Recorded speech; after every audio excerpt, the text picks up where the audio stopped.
Let's get live. Let's hang out. Let's enjoy our little Cinco de Mayo celebration. All right, I've convinced the masses. It's time. I haven't done tequila shots since college. Are you serious? Yeah, because I got violently ill on tequila in sophomore year of college, and I've never drank it since. I do. Thank you. Hello, everybody. Welcome to the cocktail stream that we are having. I hope everybody's Cinco de Mayo is going well. For some of you, it is early morning. I hope you are not already drunk, and that you will get pleasantly buzzed with me on this journey.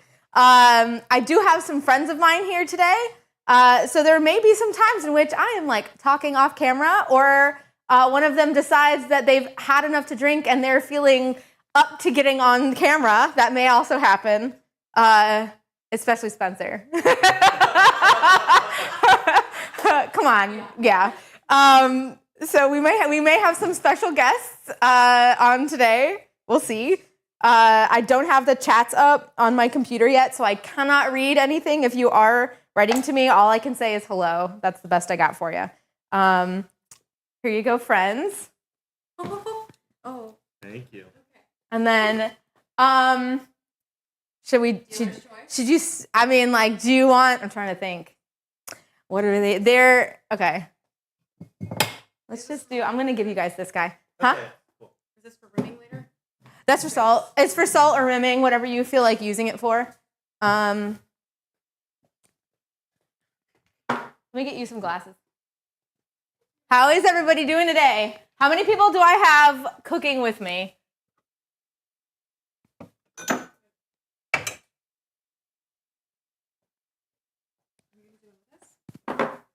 No.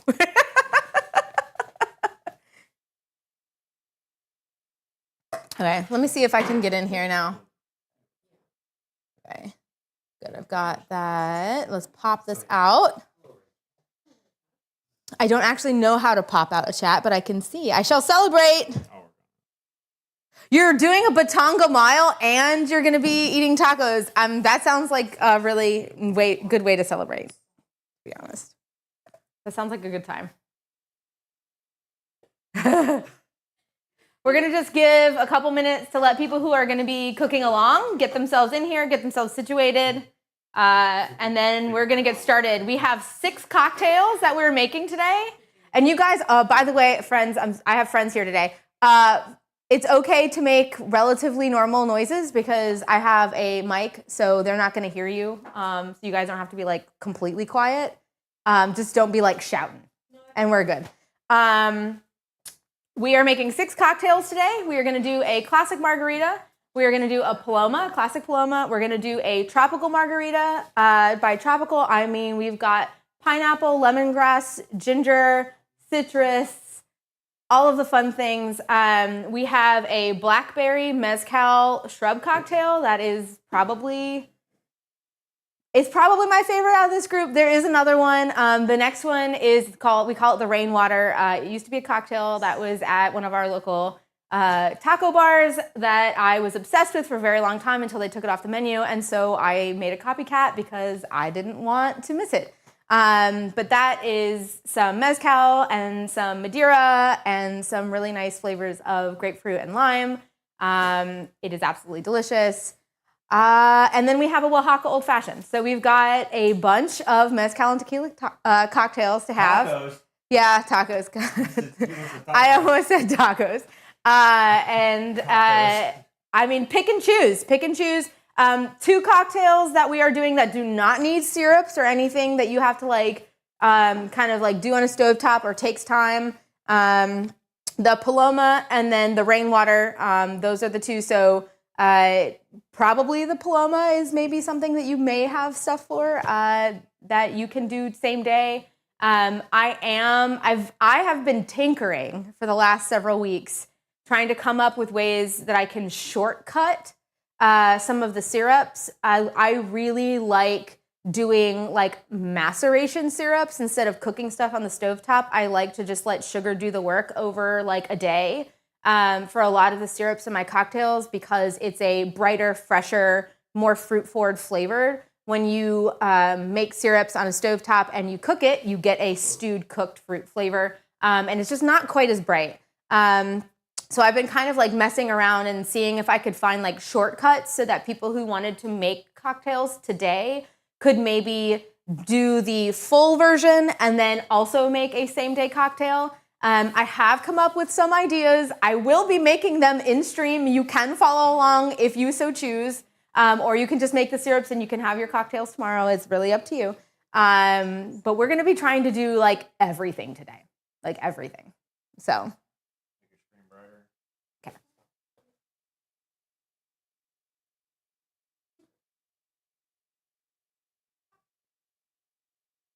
You're shopping for lawnmower parts. Drinks sound a lot better. They do. They do. Hey, Adam. It is a Sunday sauce stream. Do the friends watch Leopard Stream? No. They're cooler than that. I know. I'm so bad. These drinks are stellar. These drinks are stellar. Come on, we all know. We all know. It's the whole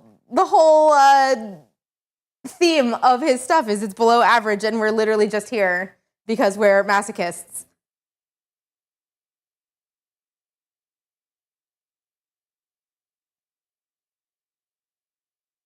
It's the whole joke. Nah, we're good. Okay, do I have anybody who is going to be cooking with me today? What are you making so that I know and I can pay attention to that when we're on that cocktail? You did get home just in time. Look at you. Only we're going to be here for like 2.5, 3 hours. So just in time.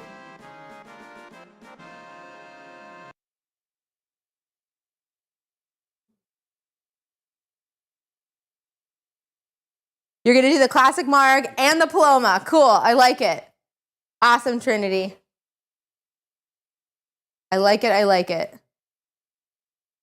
Okay, so the kind of, you're making the classic? Okay, cool. Okay, so for us, for the people who are going to be doing the classic Marg, I'm going to set you guys up with the Oleo Saccharum that goes into the classic Marg. Now, that does take 24 hours to make correctly. But like I said, I've been tinkering with shortcuts. So I figured out a way to kind of make that and have that ready in an hour. It's not quite as pungent of a lime flavor, but it's going to get you there. So you're still going to have a really nice margarita by the end of this stream. And you will also, if you decide that you want to double the recipe or make both along with me, and like set up some for Oleo Saccharum and then like set up kind of our shortcut and do both, you can have a cocktail today and you can have an even better cocktail tomorrow. So, oh yes, my friends are thirsty. Yes. That's why they're here.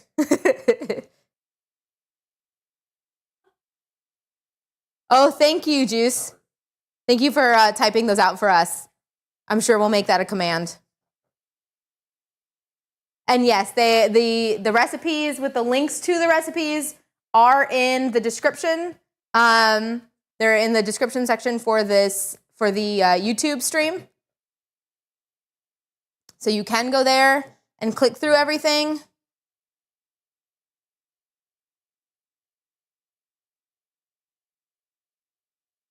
I know you did. I use the pamplemousse in the Paloma. Because, like, why not add just, like, a little bit extra grapefruit, right?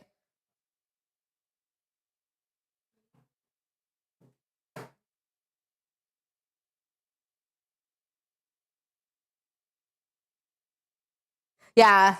Juice, I'm also going live in the middle of the afternoon, so there is no sleeping in for these streams.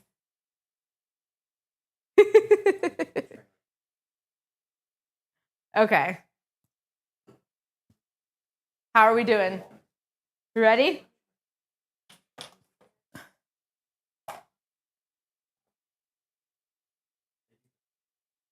Nah, he's working on some stream stuff.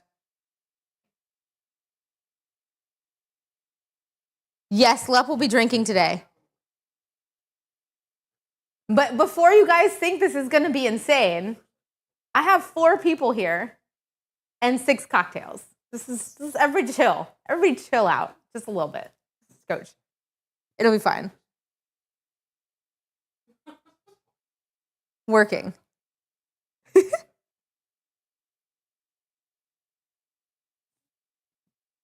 Cool. Oh, thank you.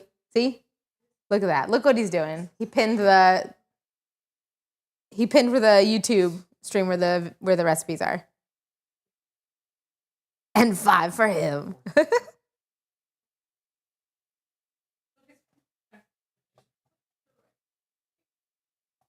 Okay. Are we all good to go?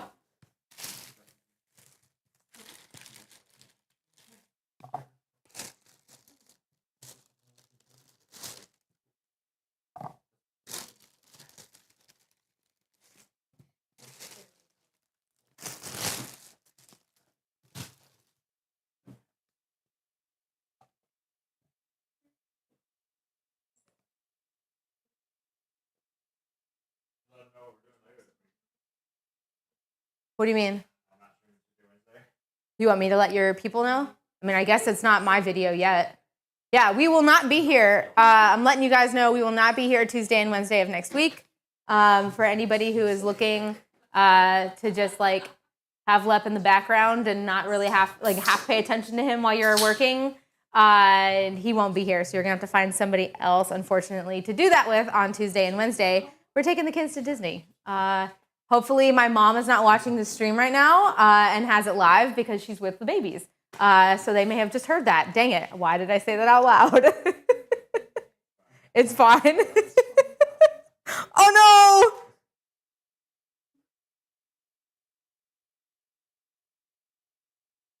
no! It is not ungodly hot out yet. It is ungodly hot out in August when I was originally going to take them, and then we decided that would be a horrible idea. She's not in chat? Thank you. Good. Woo.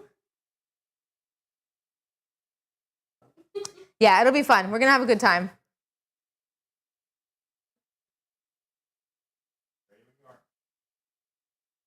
Okay.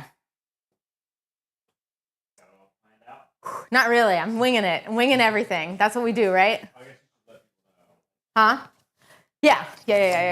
Okay, so we should have at least most of the people in here that are going to be cooking with us, at least partially ready. I have not prepped a single thing as this whole cook-along thing goes, right? It's literally start to finish with you guys 100%. I have a video that we are going to kind of cut. So you're going to get like a weird intro and then an outro while I am still live so that we can kind of like cut from the intro to the outro and then like turn that into a video that gets put into a playlist on my YouTube. So that's kind of what we're prepping for right now. And I'm going to start that intro in just a minute, and then we're actually like going to be making this video and not just hanging out. Though I do like to hang out with you guys.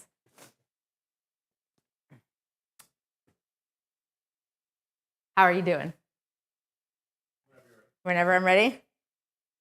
Okay. Still not as weird as the normal Lep intro and outro. Are his intros weird too? I thought it was just the outro. You got to end things on a weird note, right?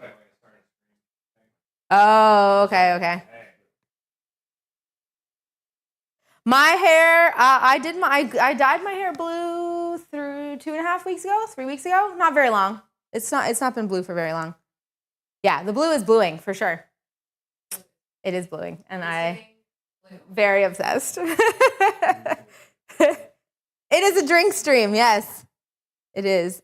Okay, let's go ahead and get this started. What are the things I need to touch topic on? I need to say we have, hey, happy Cinco de Mayo. Welcome to the cocktail stream. You are welcome to the A Little Spoon Kitchen. Today we're going to make 6 cocktails that use tequila and mezcal. Yada, yada, yada. Yeah. Oh, yeah. Do I need to say anything about liking and subscribing in the intro, or can I just do that in the end? What's your preference? Yeah, that's what I thought. Okay. Ready? Yeah. Start over if you want. What? We can what? Start over. We can keep run it back. Let's do it again. Ready? Okay. 3, 2, 1.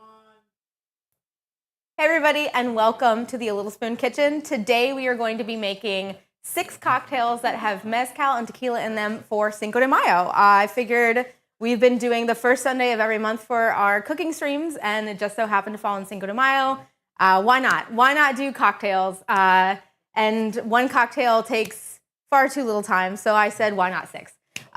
We are going to be making a classic margarita. We're going to be making a Paloma, a classic Paloma. We're going to be doing a tropical margarita that has pineapple, lemongrass, ginger, citrus, all the fun flavors, even throwing a little bit of Poblano liqueur in there so that we have a little bit of a kick.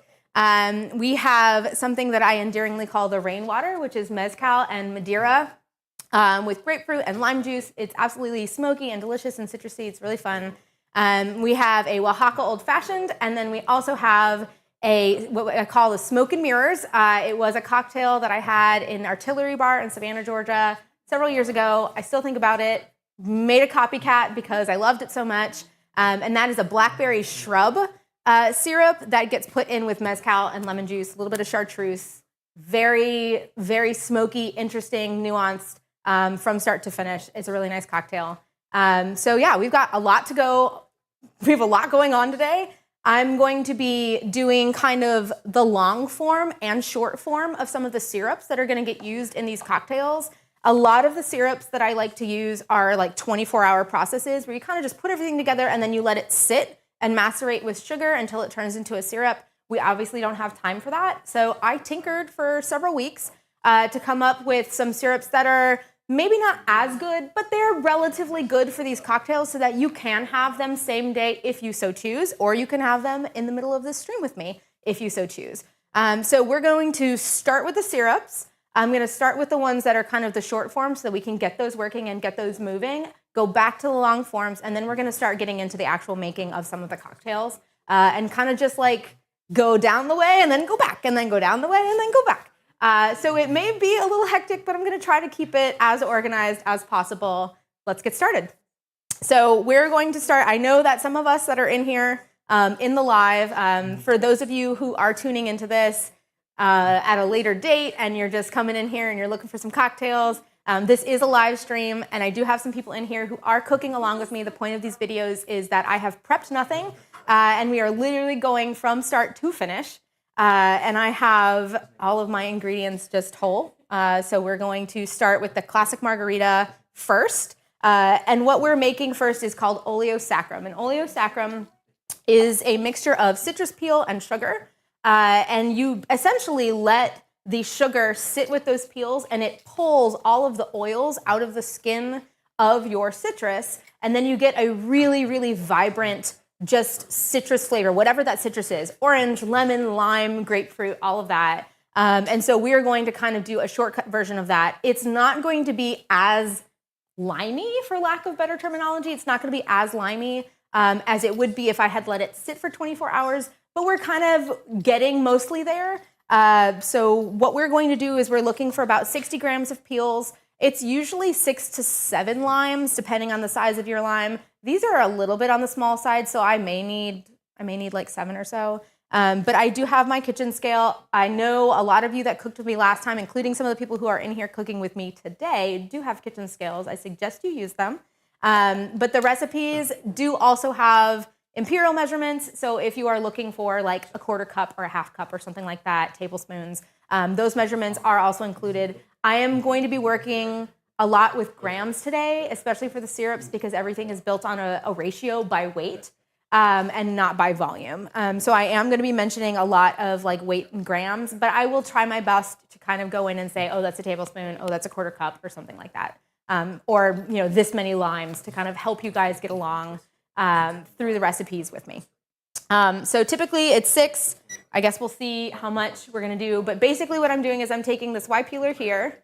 And I'm going to just go ahead and start right from the top, and I'm going to come all the way down and then just peel each one, and that's going to go in, and I'm kind of weighing it as I go. Now I'm looking for 60 grams. I'll let you guys know if it's actually going to end up being that. Like I said, I may need more limes than 6 limes. This is like a medium lime. It's not very large. It's not a key lime. It's not super tiny. But we are off season, so they're like not the best. But basically, you're just going to kind of take your Y peeler and you're going to go from start to finish. If you have a regular peeler, that's okay too. I've just found that the Y peelers are better about not getting a ton of pith, because this white part is bitter. It's like really, really bitter. And so you're kind of like trying to keep as much pith out of your Oleo Saccharum as possible. And so I use the Y peeler because I can be a little bit more delicate, and I can kind of like, as I'm pulling, kind of pull away and like kind of be like really gentle about kind of going down the lime and going down the citrus that I'm peeling. So it just ends up with better, I end up with better Oleo. Do I have any questions? It's Chicken Lord says, it's me, I'm the white part. Dude.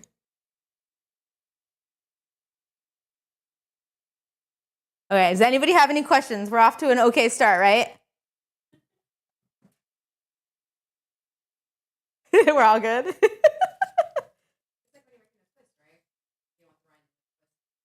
Yeah. Okay, so one of my friends who's off to the camera that you cannot hear said basically like it's like if you're going to make like a twist. So if I was going to make like a garnish, again, a Y peeler is great to have in your kitchen if you have like large vegetables that you're like butternut squash or something that you're wanting to peel. But it's also really good for garnishes because it has such a wide surface area, and you can kind of like have a lot. You can kind of go straight up and down and have that like full on motion that you kind of can't when you have like a regular peeler, because you're kind of like sideways and you're like, it's like not the best. These are really great for having like nice wide peels that you can turn into twists for garnishes. So like a Y peeler is great to have in your kitchen if you are a cocktail person. All good? Okay, cool.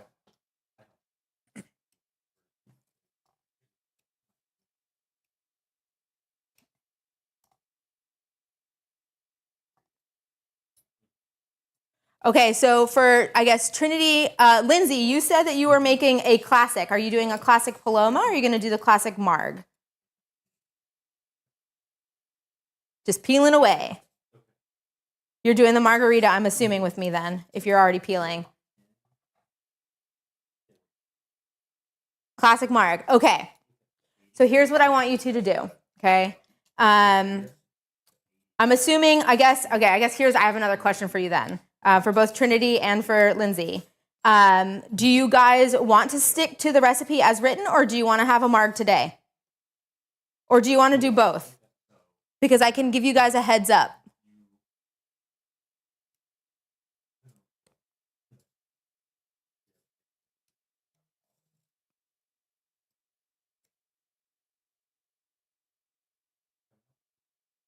Planned on doing both. Okay, cool.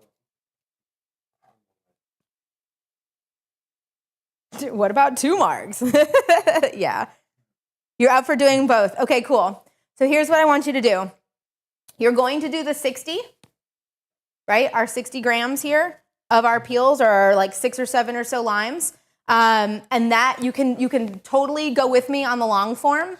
I'm starting the short form first and then going back to the long form, but I am going to peel like everything at once. And for the short form, I've written it down for me so that I can help you guys. All you need is 10 extra grams of lime peel. So you need like 1.5 extra limes, and just keep them separated. So we're gonna do, you're basically gonna make the Oleo, the full batch of Oleo for your stuff tomorrow. And then we're gonna make like a really small batch for just like an extra Marg today. So you just need an extra 10 grams of peel, or an extra like lime and a half worth of peel. So once you think you're done, keep going just a smidge. Yes, chef. Oh no.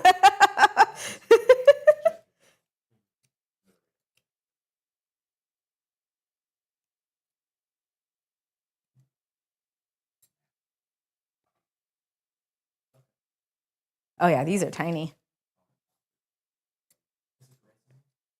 I may get to 50 grams.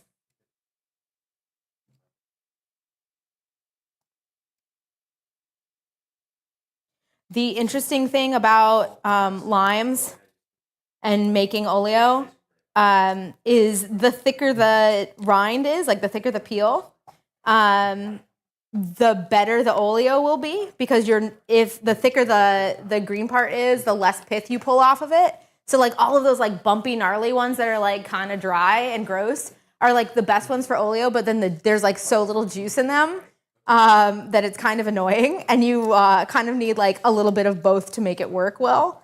But just so that you know, like the ones that you would purchase from the store, so like this guy is like a really good example. This is a great lime for juice. It's nice and plump. It's already kind of squishy. I can tell that it's going to juice really well. But the peels on these guys, when they're like really, really like shiny and taut, they're like really, really thin peels. And so you don't actually get as much oil out of them as you do with the bumpy ones. So if you're like thinking to yourself that you want like a really strong oleo, look for like all of those like bumpy limes. I just want to get drunk. That's not the purpose of this stream. Yeah, see, so I'm only at 48 grams, and I've already done 7. These are teeny. These are medium limes.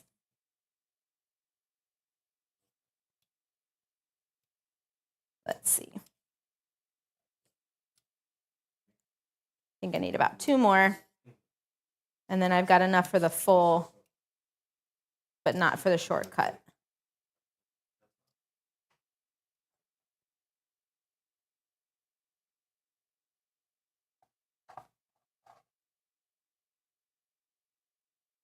Okay. You're very close. You've never done cocktails, you're looking forward to try to making one of these. Yeah, come back to the video. Come back at another time. Like, go through, look at there are 6 recipes to choose from. You can go to the website, take a look at all of them, see which ingredients jive with you the most, and go from there. Make yourself some fun cocktails. Okay, so I've got my 60. So I'm gonna set that off to the side, and then I'm gonna do the stuff for my shortcut. So remember, I said 10. Let me get my little metal guy. Got my 10. The jar that you're gonna wanna use, a jar, bowl, cup, whatever, for those of you who are doing your shortcut today, you're gonna want something that's got like steep sides and is relatively narrow, but doesn't like taper at the top. Like you wanna be able to get like your hands or like kind of stuff in there and like be able to get a spatula kind of in to scoop out any of the leftover syrup. But you do want everything to kind of sit up against each other. If it's too wide of a bowl, the sugar isn't going to be like on top of the lime peels the way that you want it to be. Okay, so let's zero that out. And I need 10 grams.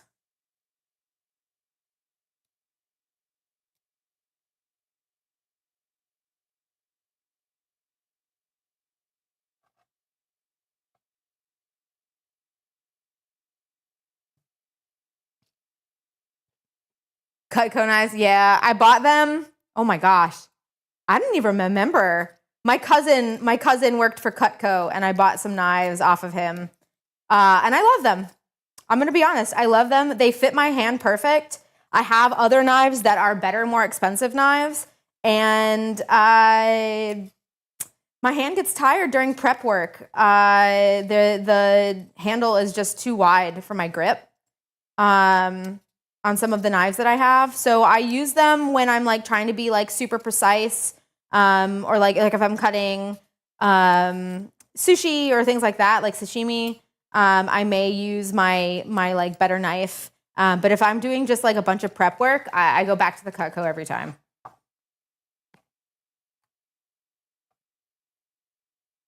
You sold them, but you're a terrible salesman.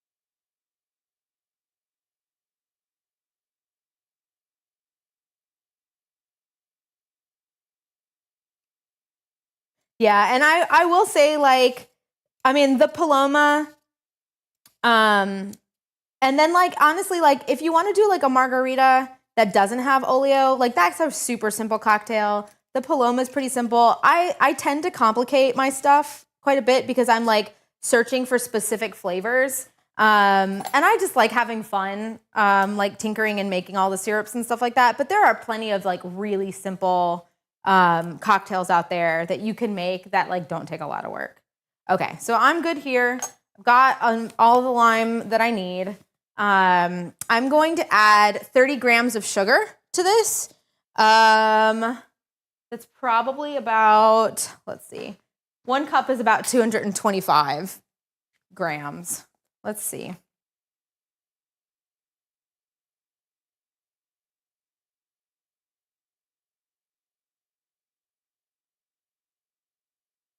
So it's about 2 tablespoons of sugar, something like that. Grab a sugar.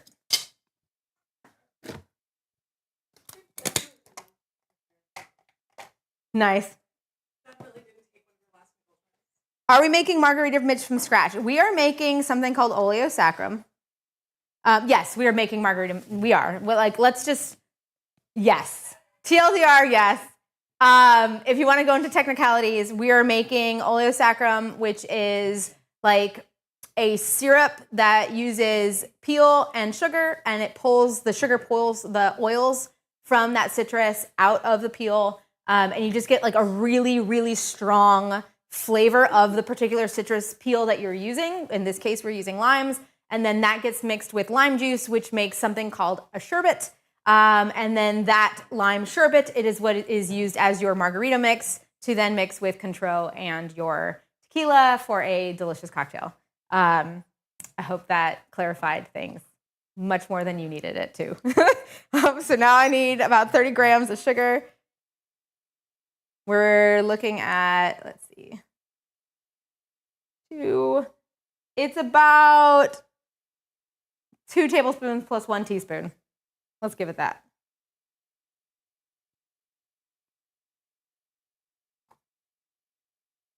Okay.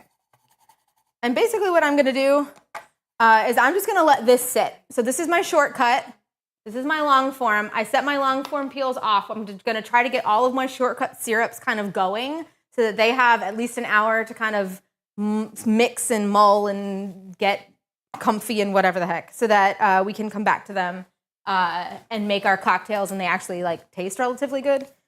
So they do need a little bit of time still. It's not something that just happens in a snap. So basically what I'm doing is I'm just going to go ahead. Oh, thanks, babe.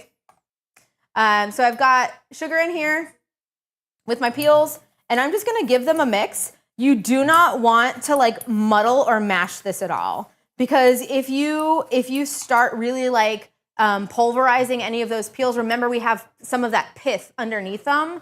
I very highly doubt it's like next to impossible to peel limes without getting any pith off of like on the backside of that peel. So I'm just going to kind of mix it around until I can see that the sugar is taking on a little bit of moisture and getting a little sandy. And then I'm just going to set that off to the side, and I'm going to let that sit for about 30 minutes, give or take. Honestly, the as much time as you possibly can let this sit, the better. But like 30 minutes, I would say, is like my minimum before you're kind of mixing again. Give it another 15, and then we're going to add some lime juice to this to make our sherbet, our shortcut. Okay, so you can see, like, that's gotten really sandy. Sugar is already sticking to those peels. Okay, you can see that it's like kind of like if you were, like, eating a snow cone. Kind of looks like snow cone texture. Okay, and I'm going to set that off to the side.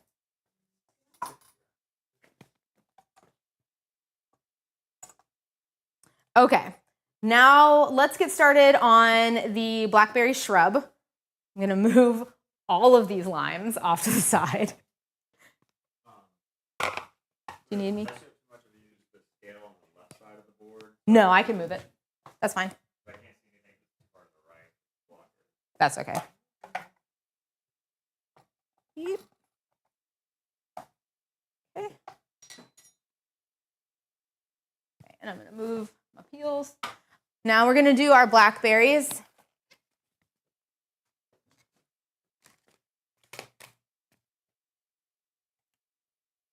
Okay. I've got a bunch of them. I'm actually going to make a larger amount of these. And like I said, I'm doing kind of like a shortcut and a long form. So I think the shortcut, I'll make a bunch, and then the long one, I'll just probably like make the normal amount. But I'm going to do 90 grams, which is about a quarter cup. Okay. Let's get that. And then the same thing, we're going to stick this into a little metal bowl or a little bowl of some kind. Okay. So let's make sure that we're, yay. Not 90 grams. Okay, so I've got that, and then we need the same amount of sugar, so it's a 1-to-1 ratio. So whatever amount of blackberries you want to use, that is the equal part sugar that you're going to use. And essentially the thing that is going to change with your vinegar, when you go to put vinegar into this, because that's what a shrub is, right? A shrub is kind of like a drinking vinegar. And I know that you can like buy drinking vinegars if you are interested in just like making a shrub that you don't have to make any of the syrup for or make any of the ingredients for. You can go to the store and usually buy where you purchase your vinegars and your oils. They'll have drinking vinegar, and you can just like buy that and use that in your cocktail. And the way that a shrub works is it's got a lot of vinegar flavor in it. This syrup will not, because you would typically pour like 2 to 4 ounces of like soda water or sparkling water on top of it. And it will thin out and dilute that vinegar flavor. So you get like a little bit of fruit, a little bit of that tartness, and then a lot of that soda water. And it's just something that's like kind of spritzy-esque, right? So like if you're going for like mocktails or something like that, like it's a great way to kind of like come up with something that's interesting. That's not just straight fruit juice like a lot of mocktails can be.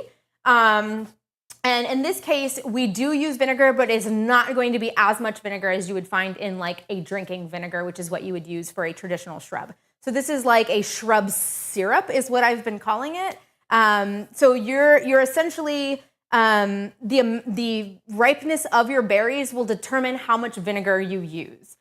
So your sugar and your berries are always at a 1-to-1, and then your vinegar is just kind of based on taste. And you want it to be to the point where it's like just a little bit past your point of like lemonade tartness. Like when you think about like a lemonade and you get like that acidity and you get that tartness, you want it to be just a little bit past that point, because then when you mix in your chartreuse, which is a liqueur, which is sweet, and you mix in your mezcal, and you mix in the lemon juice, that it kind of will help, like it gets diluted, and also you get a little bit of extra sweetness in there and some smokiness that's going to kind of tamp down the tartness from that vinegar. So you're really just trying to get it to the point where you're like, okay, it's tart, we're good, we're happy. And if you need to add some at the end, like you can do that too. Like if you pour everything into, I like to keep these guys on hand. They're just like little Anchor Hawking glasses. Here, I'll put it, I don't know where he's got this here. And they've just got like all sorts of measurements on them. And what you'll see me doing today is like, I like to pour cocktails in this, and then I pour the whole thing into a shaker. And that kind of gives me the freedom. I know it's not cold, so the flavor will change slightly as it dilutes when you're shaking it with ice and as it gets colder. But then I can kind of taste and get a feel for what the cocktail is going to be before I actually shake it. Because I'm making these at home and not in a restaurant, and I'm allowed to taste things. And it's okay if my fingers are in the cocktails. So we play along here. Will the vinegar make it sour? Yes. And that's kind of the point. Like the point is that the vinegar makes it sour, and then you start mixing in everything else, and it kind of brings down that flavor just enough that it's like smoky and like fruity because of that, and then it's a little acidic because of the lemon juice. You get sage gets kind of slapped and put on top of this, so you get like a really nice sage, like herbaceous scent. It's just a super nuanced cocktail. I'll probably talk even more about it as we go along. But yeah, so we've got we've got our blackberries. I gotta keep going. We've got our blackberries. I've got a little bit more than I need, but that's okay. And then I'm gonna add my sugar.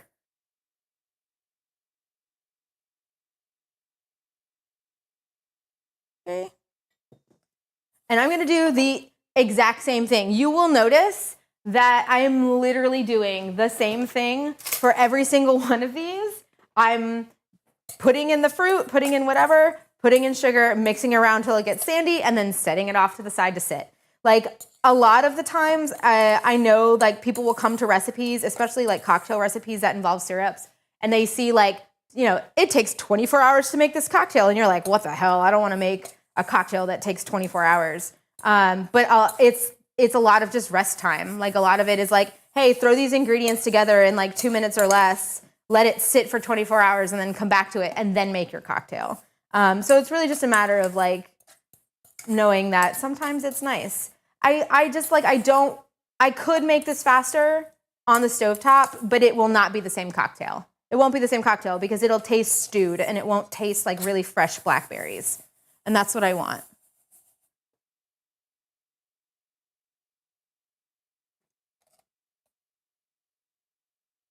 Hi, Killer. Happy Cinco. Herbaceous. I did. I said a word.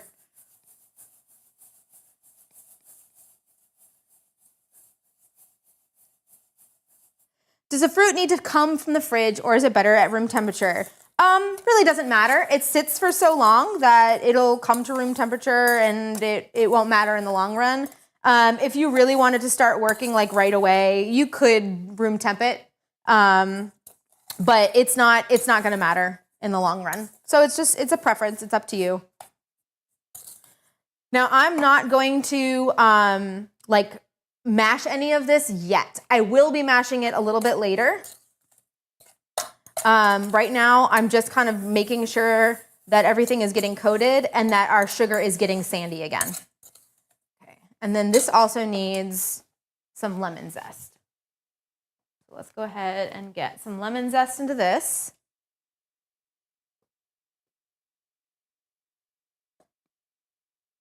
And I've just got my microplane.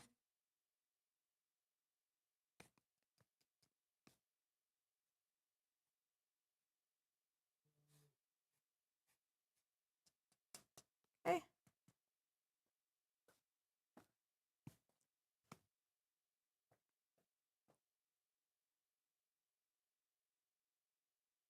So when you make the short form of this, so this is the short form, and I'll make another one.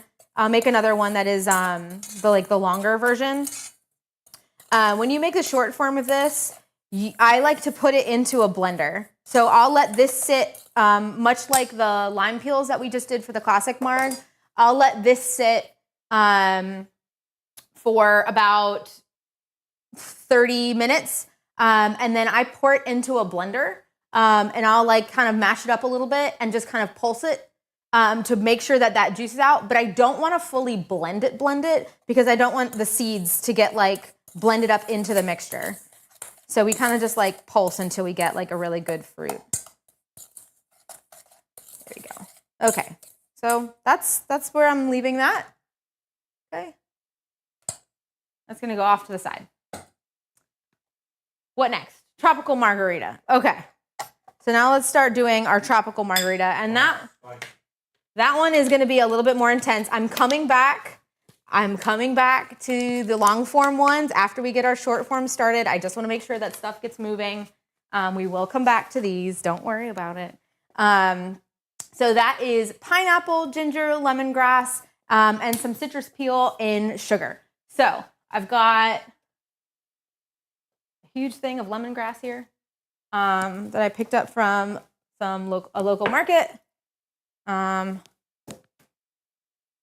be showing you guys how to mess with this. I'm gonna have some banging in a little bit. What's that gonna do to my mic?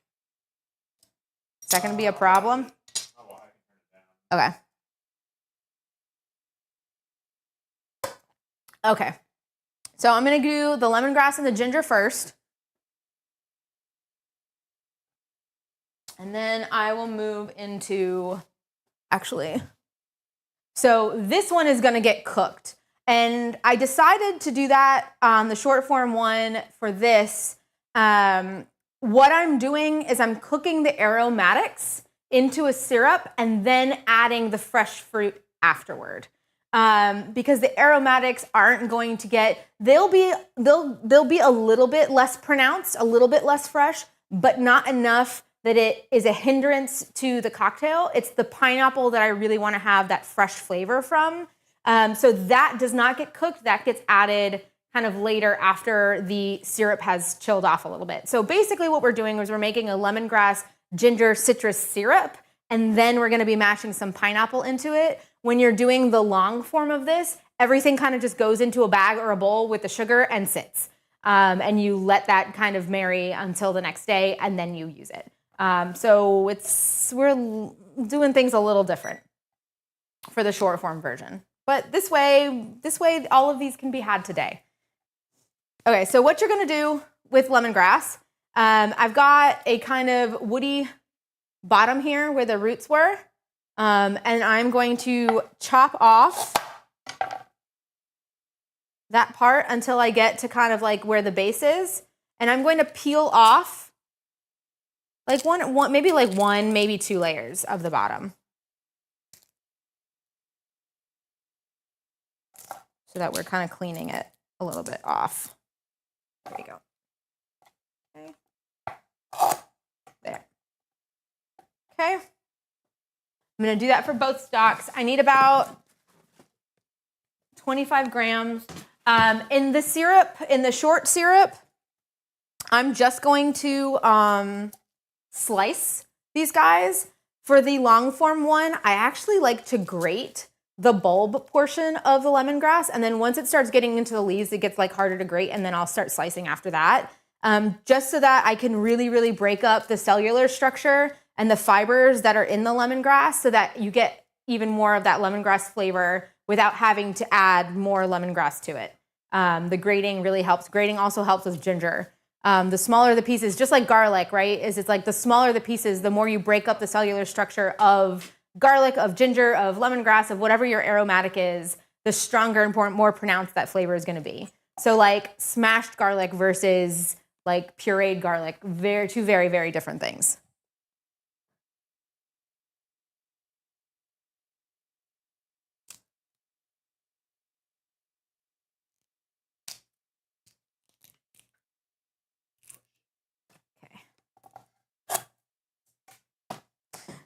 Okay, I'm about to. So what you're gonna do, you can use a mallet. You have like whatever kind of mallets that you may use if you're making chicken parm or schnitzel or something like that. You can use that, or you can just use the back of your knife. No, I did not just touch the blade. You're going to flip your knife upside down, use the back of your knife, and you're just going to whack away at the lemongrass. And I'm very sorry this may be loud, but it's got to happen, and there's nothing I can do about it. Bye! And you're just going to slowly rotate and bang. Sorry. Apologies.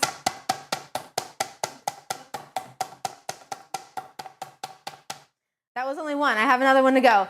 Basically what you're going to see is you're going to see that it's starting to split. As you bang it, it's going to get weaker.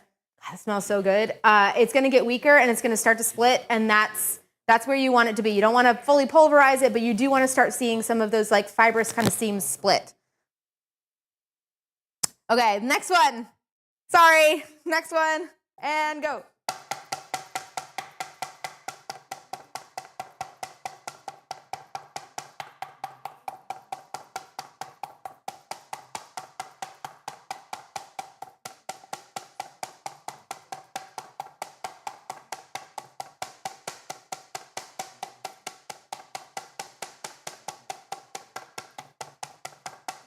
Okay.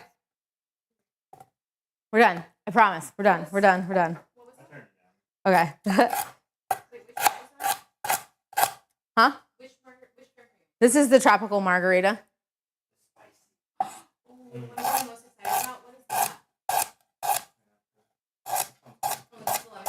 Yeah. And so now we just chop. Cane sugar for the syrup. I was like, Carrie, that's dedication. Yeah. Yeah, so now we chop.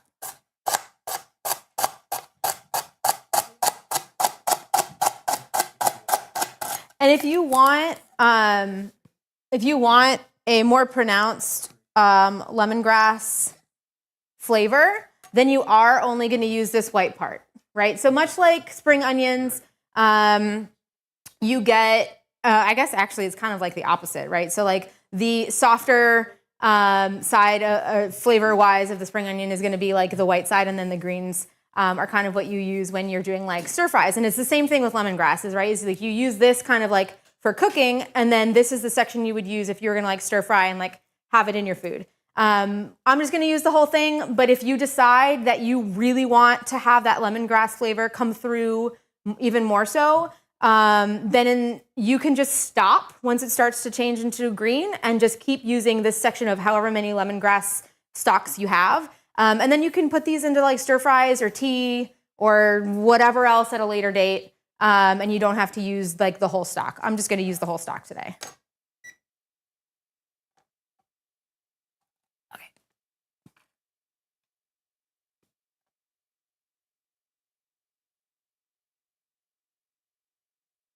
Is it cool to mix citruses? Yes. Yeah, you can mix, you can do whatever you want. Oh, that is plenty. It's too much. I don't even care. We're going to do it. It's not a big deal. I'm supposed to have 25. I have 38 grams. I'm doing it. I only need one stock. I appreciate that. The rest of it is going to go into the long form version of this. Okay, so now we've got our ginger. I'm going to mince this guy. We did lots of experimenting with the ginger. So for a while, I was just slicing it, and I just kept having to add more and more ginger in because I really wasn't getting the amount that I wanted. And I was like, screw this, I'm gonna just grate it. And I grated the ginger into the syrup. And then it was like stronger than any of the other flavors. And I wanted it to be predominantly pineapple. So I was like, I'm getting punched in the face with ginger. We can't do this anymore. So now I'm mincing it. And that seems to do a pretty good job of letting the ginger kind of like imbue the syrup in a really nice way without it being overpowering. So I'm basically, this is how I clean ginger. I'm sure you've seen this on the internet or elsewhere or learned this from your family. So you take a spoon, you're going to take the edge of your spoon, and you're just going to kind of go like this all the way around. Don't use a knife. You end up wasting the meat of the ginger. We don't want to do that.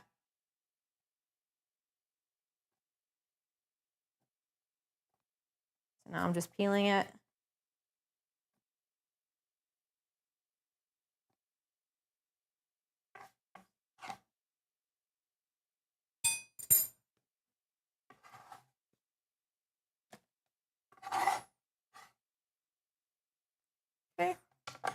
Okay, so I've got, let's see. We need 15 grams. It's basically about a 1 to 1 to 1. Yeah, perfect. It's a 1 to 1 to 1. Why did I say 1 to 1? A 1 to 1 inch piece. So like if you're thinking about like the size, just go by like the first digit of your thumb and you want it to be a square, and that's about as much ginger as you're gonna need. 15 grams if you're using a scale. If you're going by centimeters, that's about 2.5 by 2.5 centimeters. And then what I'm gonna do is I'm just gonna kind of slice and then mince this into pieces, and that will be my ginger.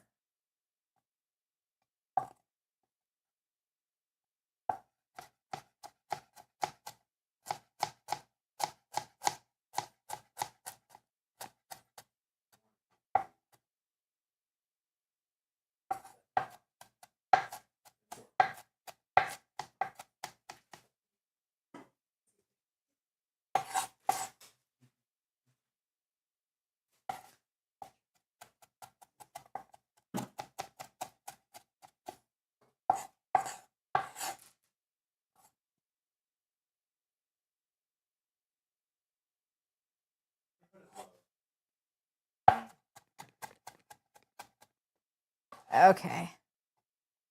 All this is going in. Okay, and then we're gonna add, oh no, more lime. I need to peel more limes. Okay, so now we get lime and we get orange.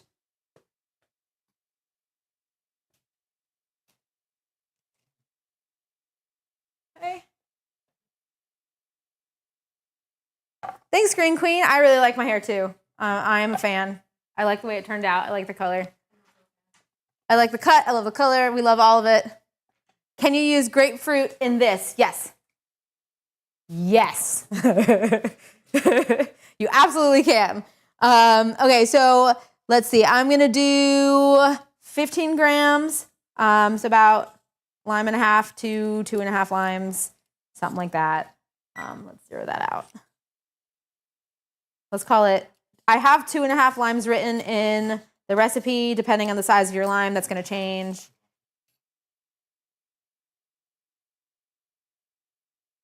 Whatever feels good to you. Measure, much like garlic, measure with your heart. Okay. So I'm looking at about 2.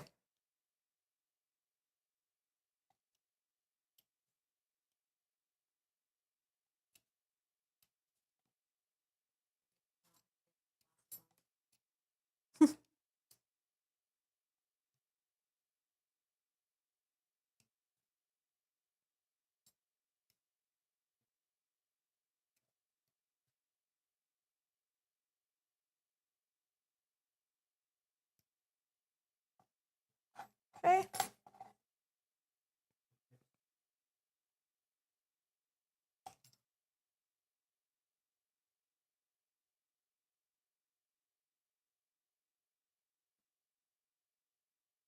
And some orange. We need about 5 grams, which is about 1/4 of one of these Cara oranges. It could be up to like a whole orange if you have like little satsumas or something like that. But again, like it's fine to just eyeball it. And if you do want to do grapefruit or lemon or something like that, you can.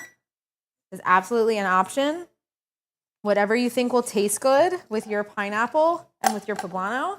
Okay, so I'm happy with that. So these are all of my aromatics. All my aromatics right here. And what I'm gonna do is I'm gonna add some sugar to that. I'm gonna let it sit just like my lime. I'm gonna let it sit for a little bit. And then we're going to actually make a little bit of a syrup with that in a while. So let me add my sugar. I'm gonna need about, now remember, we're adding pineapple to this later. So I'm putting the full amount of sugar in, but we don't yet have all of the fruit. So it comes out to about 155 grams, which is about 2/3 of a cup of sugar. And so that is what I am currently going to be adding, is about 2/3 of a cup of sugar. And then I'm gonna add a pinch of kosher salt too. I think it brings the flavors. There's a lot of flavors going on, and I think it just helps kind of bring the flavors out and together a little bit better. Okay.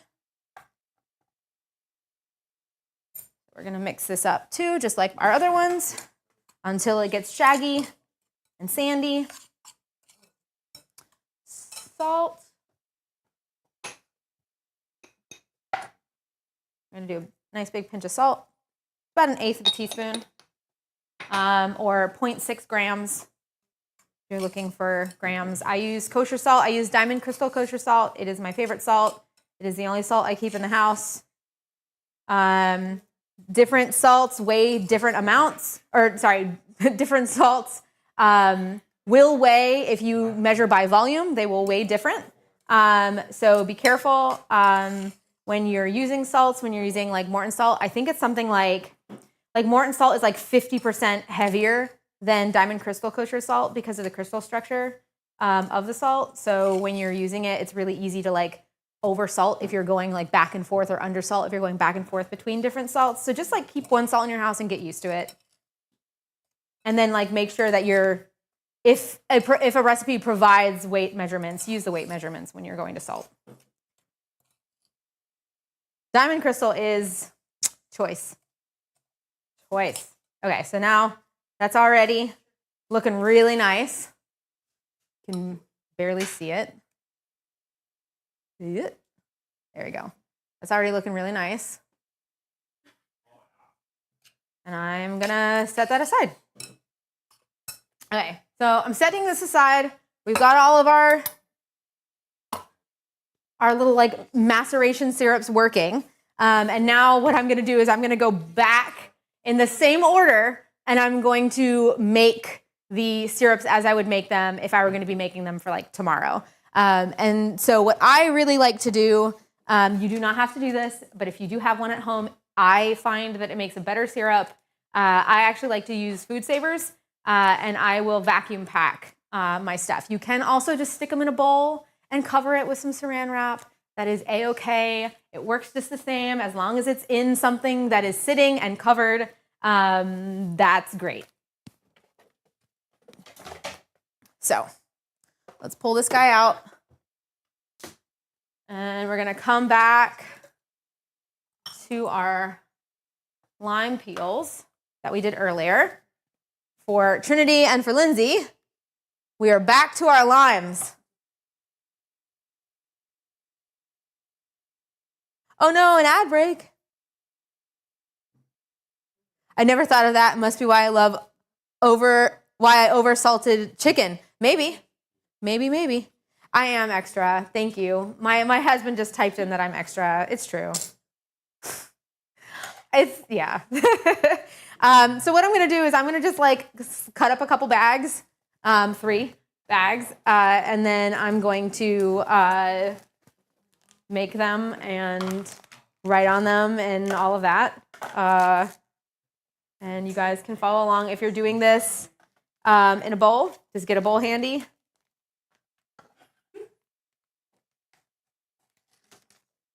So I've got, let's see, I will probably do berries in a bowl and then do the tropical syrup in a bag. I find that it's really like the citrus peels are just like really, they turn out, the syrups from citrus peels turn out so much better when they get vacuum packed. I think it's just like there's nowhere for anything else to go but against the peels. And so it really just pulls the oils out that much better. But the berries are fine in any way that you want them to be. And also sometimes it can be really hard to vacuum pack like delicate things like berries because they will squish and then you get like too much moisture in the packs. So let me go ahead and quickly make these bags. I guess we'll do this over here.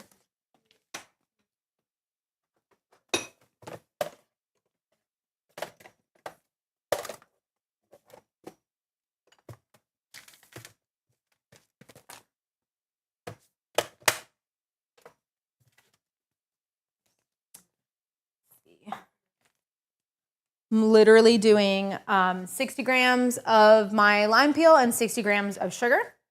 And that is it. Okay.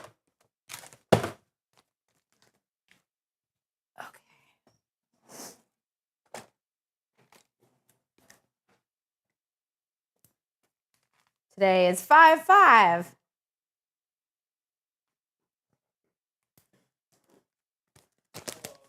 Okay. So we've got our lime peels, and now I'm going to set the bowl back down. We're going to weigh out 60 grams. Hi, another friend is here.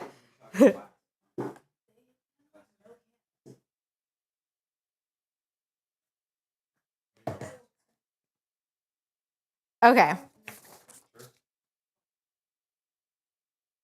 And for anybody who's following along, that is about a 1/4 cup of sugar. Now, you guys will notice we've added a lot of sugar to bowls and bags and things lately.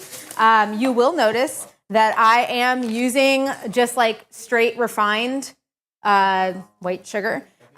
If you wanted to use unrefined sugar, turbinado sugar, demerara sugar, any of those kinds if you want to use any other kind of sugar, you can.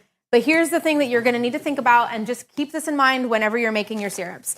The fresher flavor that you want, the more refined you're going to want to go, because it's taking out all of those other flavors that are naturally occurring in the sugar. So that molasses, right? So the refined sugar takes all of that molasses out. And so you're getting a really clean, sweet flavor. So if you want something to taste like specifically like the thing it is, and you want it to be like bright and punchy, you're gonna wanna stick with your refined sugar. If you wanna move into unrefined sugars, you can, but just know you're gonna have a little bit of that molasses flavor, that little bit of like a caramel kind of flavor that's gonna come into play, and it will mellow out the cocktails that you're making, which is fine. It'd probably work really great in the Blackberry Shrub Mezcal cocktail.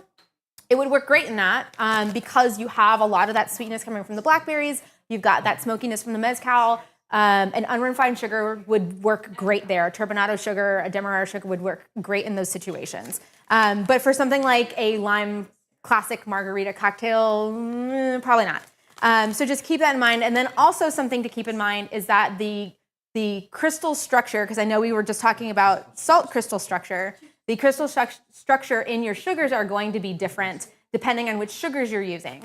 So if you need something to break down in 24 hours or less, you're gonna want to have the smallest crystal structure, the smallest crystal size that you can possibly have. The larger the crystals, the longer it takes for them to break down. So just keep that in mind when you are making your syrups. Flavor and then time are gonna be like really important in those situations. So basically what I'm gonna do now, I'm just gonna kind of fold this bag and I'm gonna give it a bit of a shake. I really want that sugar, so you know how we were getting everything kind of sandy? We wanted that sugar to kind of just start clumping. I want the same thing to happen here. And so I'm just gonna kind of give it a shake, make sure that it's kind of like touching and really like folded in and throughout our peels. If you get like a big hunk of sugar that's kind of like sitting here with no peels, it's just gonna kind of stay there and it's not going to turn into syrup. So we really want to make sure that we're like nicely mixed. Okay, so I've got that kind of ready to go. I don't know where he's got this camera here. So there we go. Maybe. I'm so bad at this thing. There you go. So you can see like how mixed in that kind of is. And then I'm gonna just seal this up.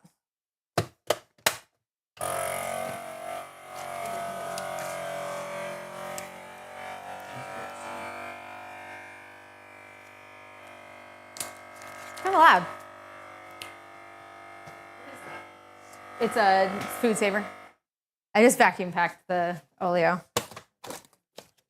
And so I'll show you guys this as we move along. Like right now, it's basically a puck.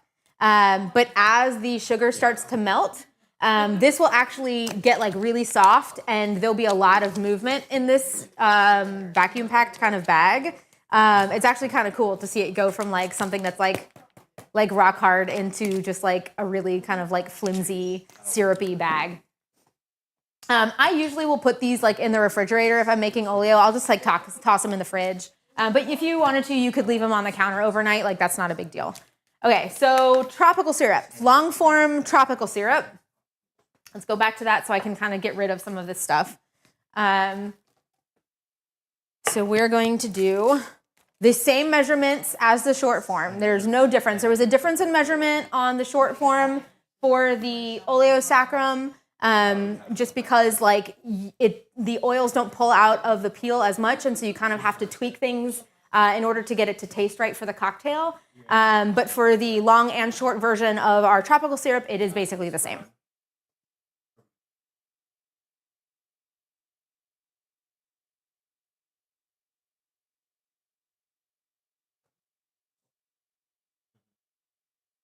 Okay, do we have any questions? I know I'm jumping back and forth, but just in case, does anybody have any questions? We're gonna start actually making cocktails very soon, not very long from now. So we're getting there, we're getting there. All right, let me turn this into a bag. We're getting there, I promise. Okay. So, get this out of the way. This is kind of tall. Move this off to the side. Okay, so we've got the lemongrass that we already kind of banged up earlier, and I am going to grate this for the syrup so you guys can kind of see how that works and what it looks like. So basically what I'm going to do is I'm going to kind of just do like individual ingredients one at a time and then toss them in the bag as I go. And then the sugar goes last.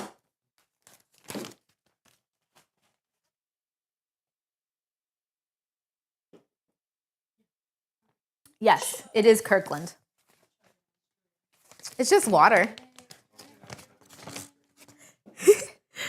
Okay, we got our bag, got our lemongrass, and we're gonna start to grate. This, honestly, out of everything that we do today, this is the thing that tastes the longest, is the grating of the lemongrass.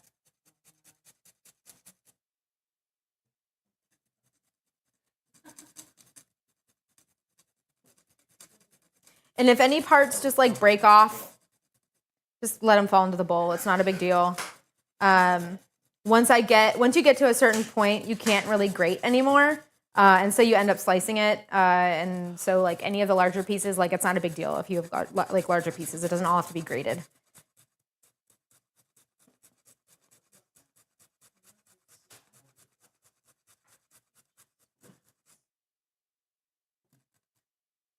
And if you wanted to slice everything and not do the grating, that's also fine. I just really want to taste the lemongrass in the syrup above the ginger. So I'm grating it. So you see, we're just gonna slice that piece up. I think I've already gotten to a point where it's not gonna grate.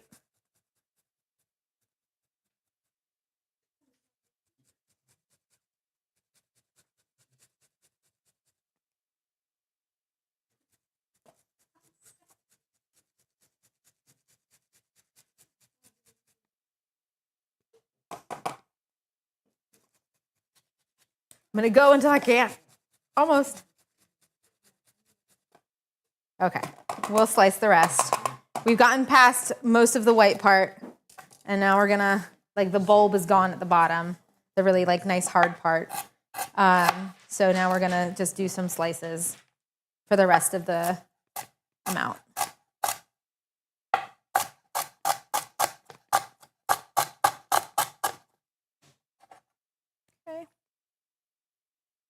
It would have been helpful if I had started weighing this from the beginning, but I did not.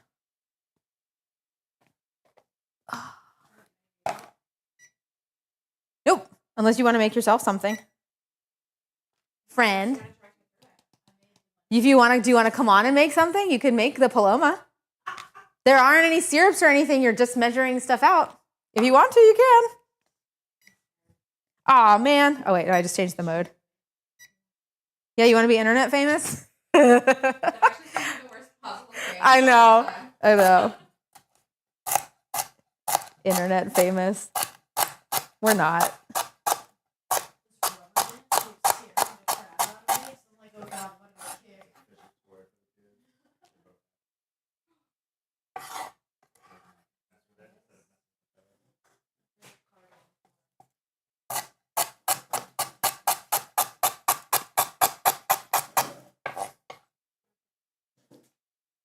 Okay. So we've got our lemongrass. You like the sound of a good chop. Me too. Yeah, the chop. It's kind of like meditation-y kind of, you know? And it's like the same way that I feel about making like pierogi or dumpling, where you just are kind of sitting and you're doing like the same steps. It's like a very repetitive, like chopping is very much like that. I used to say, so like when I used to work in the office and we would get jobs that were like stapling papers and like putting like 12 papers out and then just like doing like whatever and then stapling stuff. And I was like, this is the best because you can just shut your brain off and just like do something for an hour and a half. All those pulls you did that I got to bind. Ah, yeah. I lost my spoon. Yeah. Doing mindless tasks can be very fun and meditative. Okay, ginger. Okay. So we've done our lemongrass. Let's go back to this. We've done 25 grams, which is, I guess it ended up being, these were like really large stalks. So it's like somewhere between 1 or 2 stalks. And it depends too on like whether or not you're going to use the whole thing or just the bulb, like I said earlier. So you need like 1 to 2 like stalks of lemongrass. They're about as big as the ones that I have. I have lemongrass in my garden in the back, and the stalks are maybe this big. So I would need like 2, maybe 3 or so of those in order to get what I needed. I got these ones from the store because I knew that they were going to be larger, and this whole thing would go faster. I did get mine from an Asian market in town. That is where I suggest, like, if you're looking for lemongrass, that would be my first suggestion. If you're somewhere that is in a larger city and you have a really nice farmer's market, you may be able to find lemongrass at those kinds of places. But honestly, like, an Asian market is probably the first place that I would look.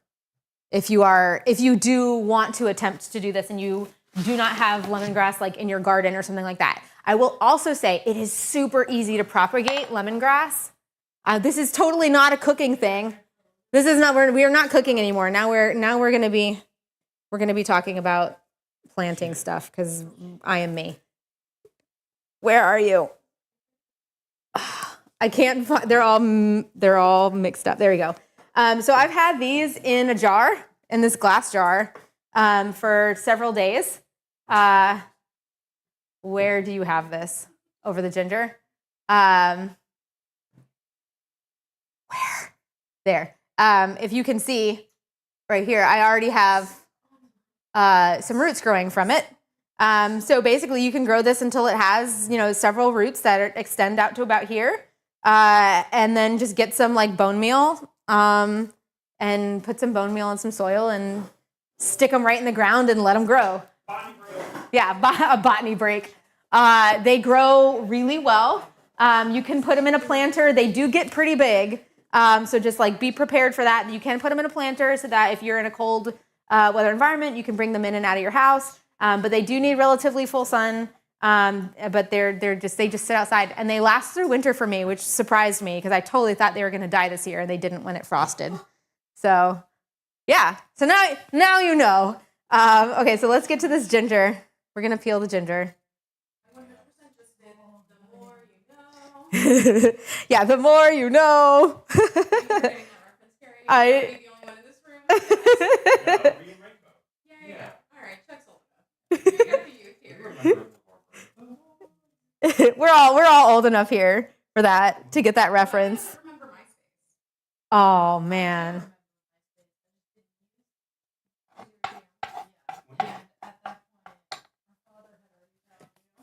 Okay. Okay. So we need about 15 grams of this. Let me zero that out. 11. And I'm doing the same thing that I did before. And I'm just going to cut this up and then slice it. Okay. And I did get some of the edge of this. Okay. So we're just going to go ahead and we're going to do the same thing that we did before. And we're just going to kind of slice right down.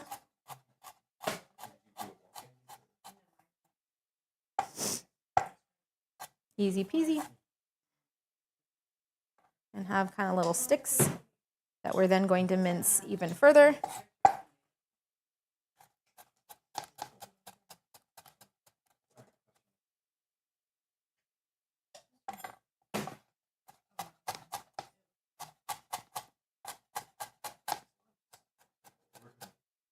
You can use some of those. I'm not going to use all those.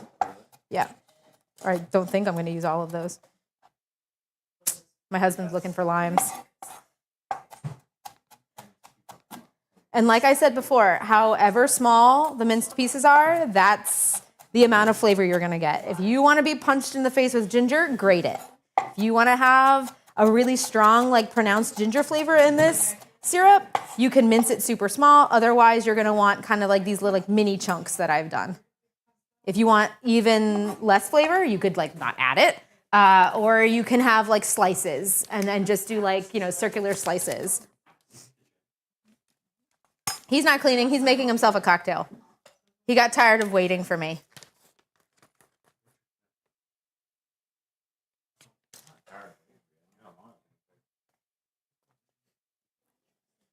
Probably should do this if we're going to bottle.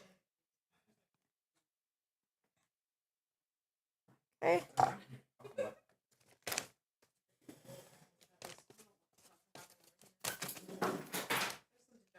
Okay, so now I've got my lemongrass and my ginger. I'm going to do, yet again, more lime. I'm not asking questions.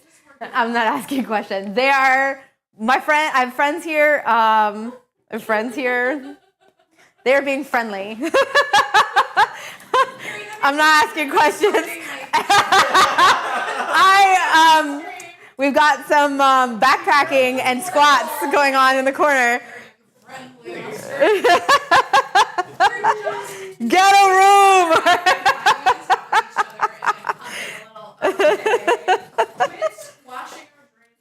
I am not. You may do whatever over there. I am focused. I'm focused. What is it? Focused, flourishing in my lane. What is it? Yeah. Put it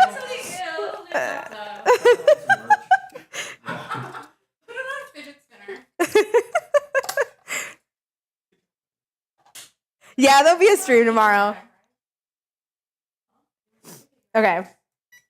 So I need 15 grams of my limes, which is about 2 limes.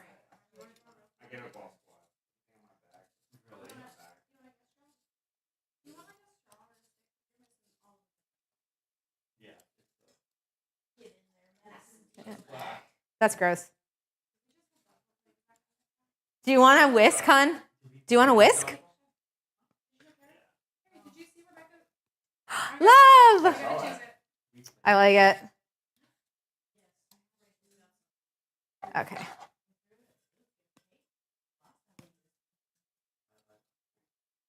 Almost.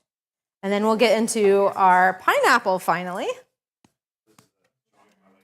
I think our syrups are probably doing pretty well over there. I'm going to want to give those a mix in a second. So for anybody who's making the classic marg with me, it's been roughly 30 minutes or so, so it's probably a good time to give all of our macerating berries and things a mix. Okay, so we've got this, and then I'm going to go ahead and do another 5 grams, just like with the shortcut version. It's about a quarter of this orange.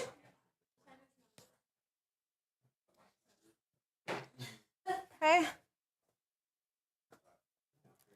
And then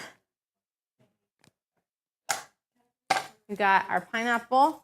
Now, I actually already have a pineapple. I know I don't like to usually do this, but I had to cut up. I was still messing around the other day, and so I have some pineapple here that I'll do. But I'm just I'll go through explaining kind of how I like to cut up pineapples for everybody, and then I'll use this stuff here to chop. So what I like to do, and I didn't even this isn't even that like process. Like I've still got the back of it. But what I like to do for pineapples is I'll chop the top off, chop the bottom off, and then once it's flat, right? Because now I've created a flat surface. I've got the top gone. I've got a flat surface here. I'll go ahead and I'll slice right down the middle, so I get a half. More friends. Okay, so I've got about a half, right? So essentially, I've sliced down the center of that. I've got a half, and then I'll chop from there. So I guess that's where we are, and that's where I'm going to be chopping from.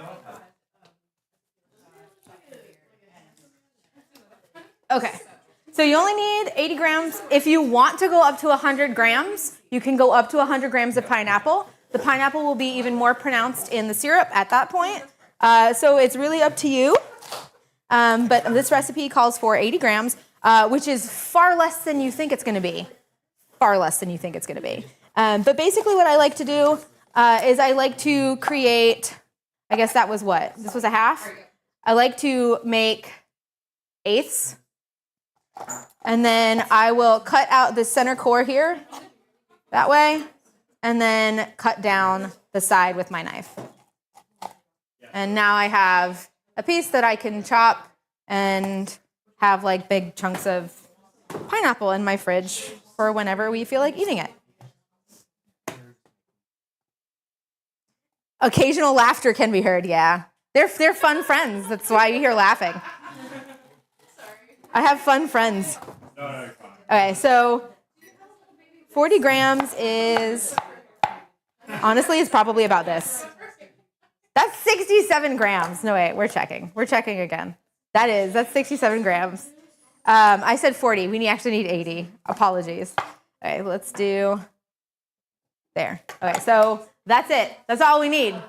It's this much. It's like half of a eighth of a pineapple. So be forewarned. And this makes, I'm pretty sure the syrup is like, I think it makes about 4 ounces of syrup. So you can make like 4 cocktails with this because you only need an ounce of this syrup for each cocktail. So you're getting like 4 cocktails. Now you could use this syrup on like a ton of other things. Throw it on ice cream, put it in, I don't know, a salad, put it on like whatever you want to throw it on. So like it could be absolutely used for other things. But if you want to make a huge batch, you can make a huge batch. And you will not need to use, I don't even think it would be an insane amount if you were going to use an entire pineapple. There's not enough ginger in the world for that. Okay, so now we've got everything that is going to go into our syrup. All we need is our sugar. And so I'm going to weigh out our 155 grams of sugar in a dry bowl so that the sugar doesn't stick.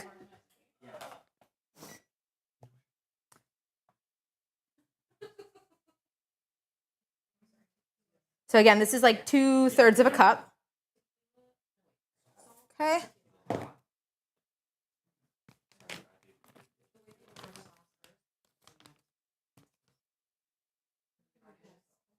Are there any fish recipes on the website? I have a ceviche recipe. Does that count? There's a fish stock and a ceviche recipe. Okay. So again, we're going to just kind of give it a little bit of a mush.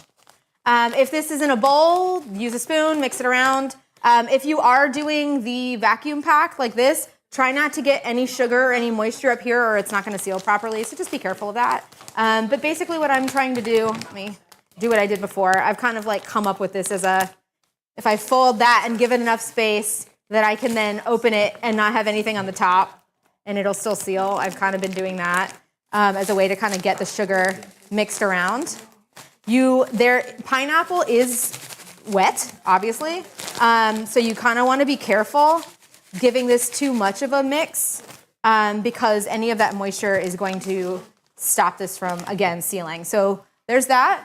And then I'm going to go ahead and just seal it. It's about to be loud for a second. Huh? You can't even hear it? Cool. Well, good. I'm glad. Spencer.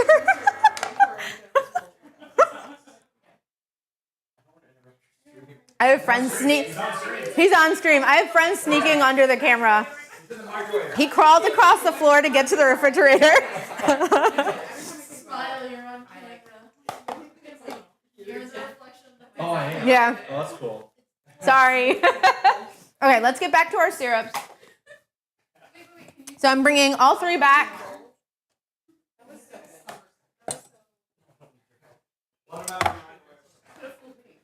I'm going to bring all 3 back, and I'm just going to give these a nice mix.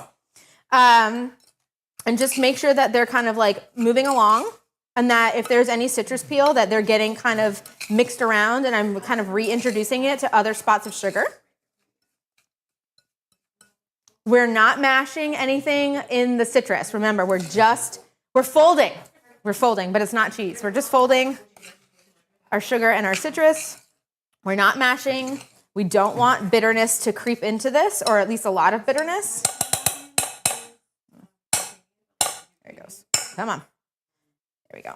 So you can see how much that sugar has pulled moisture from everything that was in here. And these are all aromatics. Like I don't even have a berry or like fruit in this. And it's pulled that much moisture out of everything that was in there. And then the same thing here. You can see I guess it's kind of dark down in the bottom of that. But you can see that the sugar is almost translucent because the oils are coming out of the peel. So again, I'm just going to give it a mix.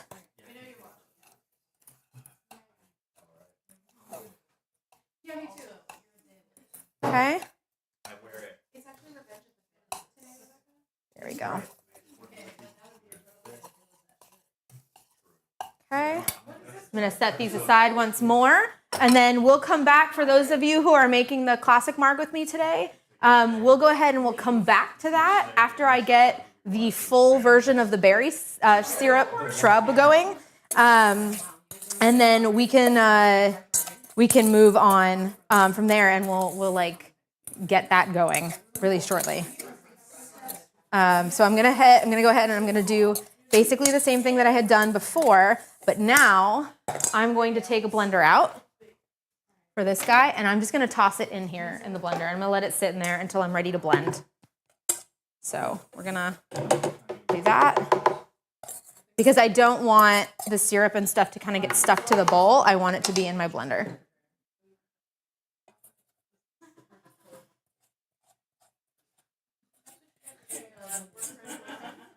Okay.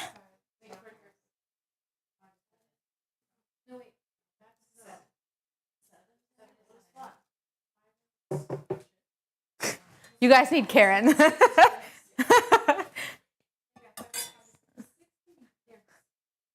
Okay, so this is just going to sit in my blender off to the side, and we will come back to that. And I'm going to take the literal same bowl that I was previously using so that I can do the full shrub. And we're going to do, again, the 90 grams.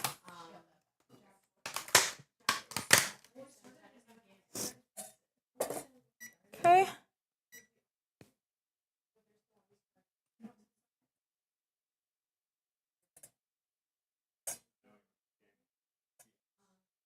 I don't even know. Why do I have two of these? I don't even know which one is the, like, these ones look fresher. We'll do that.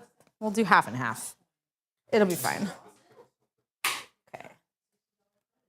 Okay, so we've got 90.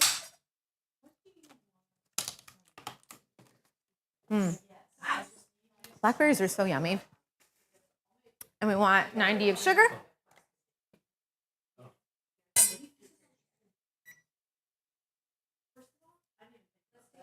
Oops, too much.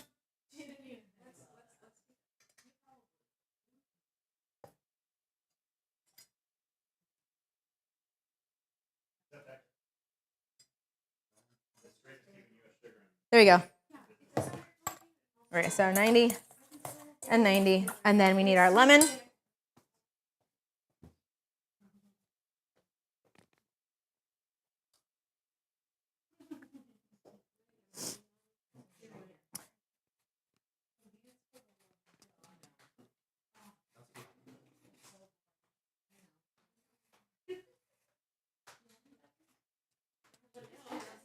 Okay. Easy peasy.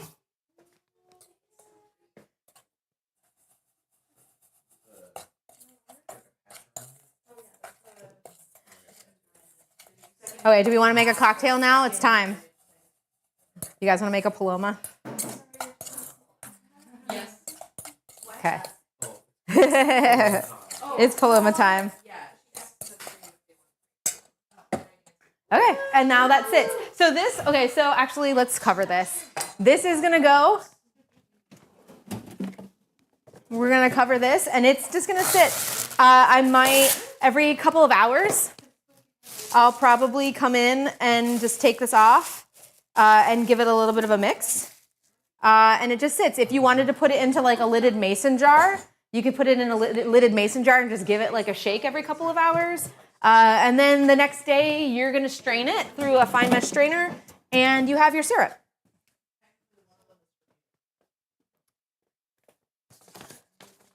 I'm going to make a Paloma so that I can get a cocktail in front of me.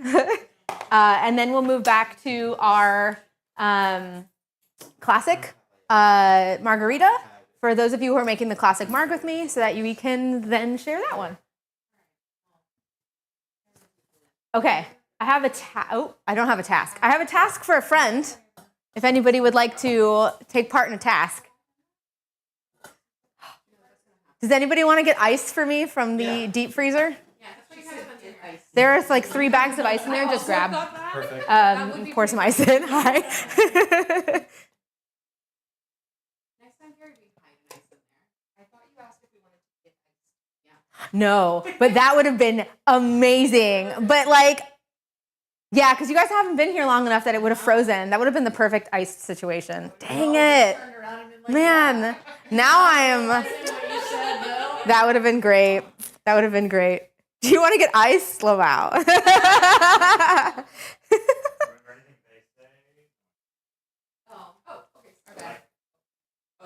No, yeah. So we're the literal like peanut gallery. Yeah, you are the peanut gallery. It's like Mystery Science Theater 3000, and you guys are just like sitting there talking about me in the back. So you're saying that no one actually knows we're here? They just It could be a laugh track, just people, other than seeing reflections in the microwave, when people go to the refrigerator, nobody knows that you guys are here.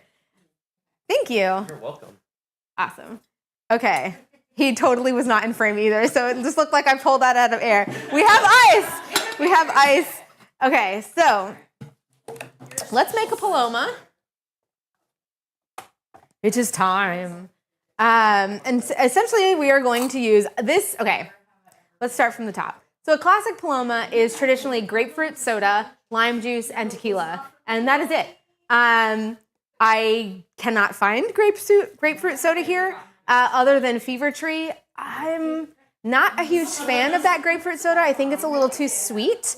And so I made something that can be considered a Paloma, but I really appreciate it. I think it tastes really good. And I've had Palomas at other restaurants, and I know a lot of them attempt to get like a really pungent, like citrusy, bitter grapefruit flavor by using fresh juice. But sometimes they're too sweet, and sometimes they're kind of diluted, and it doesn't have a really strong flavor. So I started using grapefruit liqueur. This is Gifford's Pamplemousse liqueur. I think that it's really good for getting a hint of sweetness and then kind of like maintaining grapefruit in like every single stage of the cocktail, other than like the tequila, obviously. So we're going to use this guy. I've got, let's see, what do I want to do? I've got some fresh grapefruit. I've got fresh lime. I want to use a Blanco. I'm going to use my Código. So we're going to do a Blanco. We're going to do our liqueur. I've got some Cointreau. And then we've got grapefruit soda water. You can use regular. This is just me being extra, like my husband said earlier. And we've got some grapefruit bitters. Okay. So let me get my grapefruit so that I can juice these. Ooh.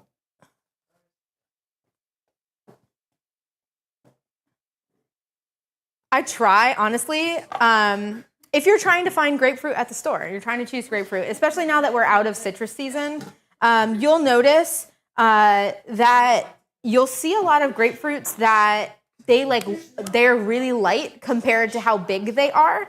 And basically what it is, and you'll notice this the difference between when I slice into like this small guy and this bigger one, that there's going to be a huge amount of pith in this guy. And so when you're looking for grapefruit and you're in the store and you're trying to figure out which ones are going to be the best ones, what you're going to want to look for is you're going to want to look for ones that start to have a little bit of this blush color. You're going to want it to be about the same heft as like what it feels like it should be when you pick it up. Like it should feel like it's a little hefty. It shouldn't feel like cork or feel like really light. If you squeeze on it, you should have some pressure from the flesh of the fruit kind of pushing against you. If you're squeezing and it kind of feels like it's foam, it's because that pith is really thick. And then another thing is the ones that don't have a lot of pith tend to be smoother. So much like limes we were talking about earlier, when you are kind of zesting and peeling your limes, the ones that are smoother have more, are like the better ones for juicing, and the ones that are kind of like bumpy and matte and not shiny are the ones that are gonna have like a lot of pith. And sometimes you can't avoid it, but if you have a choice and you're in the store, that's kind of how you tell the difference. So let me get a bigger juicer out. And you're gonna wanna cut, you just hold kind of like where it's attached to the tree and the bottom. That's your top and your bottom, and you're gonna cut it right in between those hemispheres, the top, the north and the south hemisphere. And then you can see how little pith there is in this one. And then here's the other one. This is going to be interesting. Oh my God. Here we go. So you can see how much thicker the rind is, the pith is on that than on my other guys.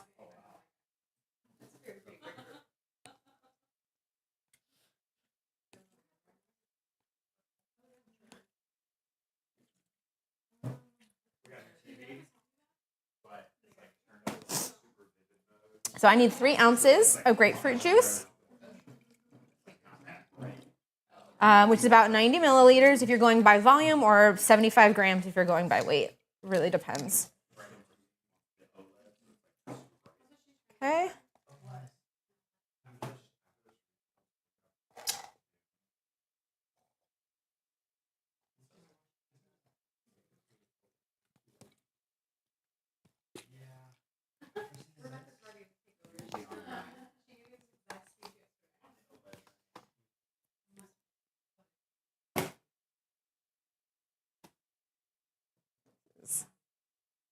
I'm gonna eat this piece. Yum. Okay. This is probably about what I need.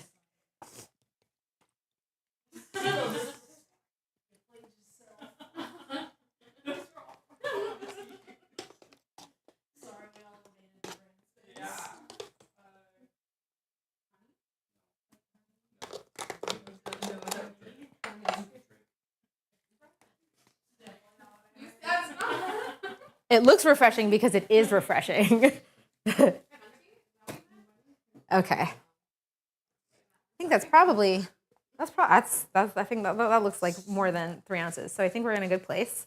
And like I said, I like to measure in glasses pre and then pour into the shaker.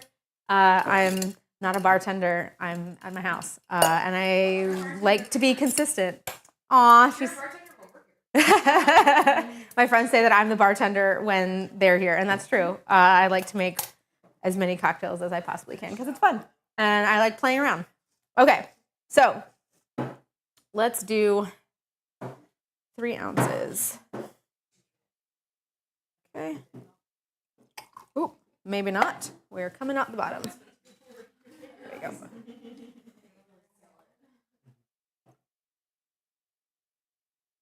Okay. So I got 3 ounces of grapefruit juice.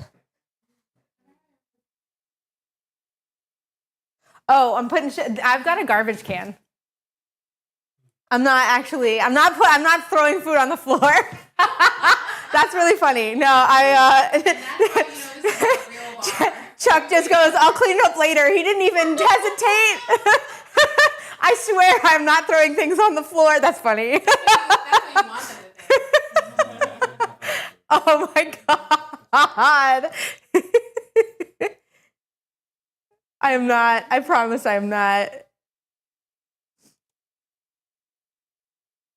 I love that he didn't even stop to think about that, to be like, oh no, she's probably doing this. He's just like, I'll clean it. Oh, my poor husband. Okay. Okay, so I've got 3 ounces of this. We need some fresh lime juice. So we're going to go back to our limes from earlier. And I'm going to juice this little guy.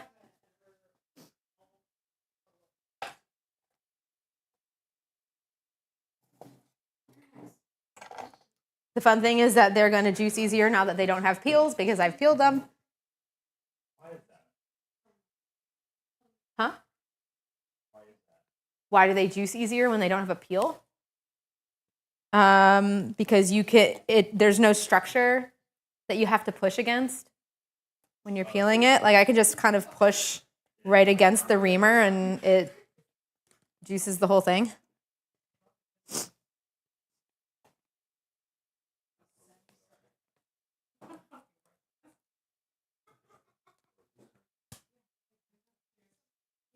There's going to be a lot of citrus juicing today. Okay. So I need a half an ounce of lime juice. And then we're going to do 1.5 ounces of tequila. So what I'm going to do is I'm going to just start kind of like pouring things in here as I go.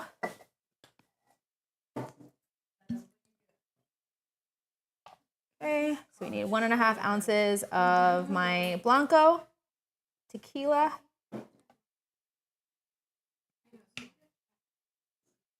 And then 1/2 ounce of our liqueur. Okay. And then we're only using 1/4 ounce of the Cointreau, which is basically 1/2 tablespoon. So I'm going to actually use that because we are nothing if not consistent. Okay. And then we're going to throw some dashes of grapefruit bitters in. Now, if for anybody who is curious about bitters, who maybe hasn't used them in the past, it's basically like, think of bitters the way that you think of like cooking with spices, right? You're cooking with salt and pepper and saffron and cumin and paprika and whatever spices you might be using.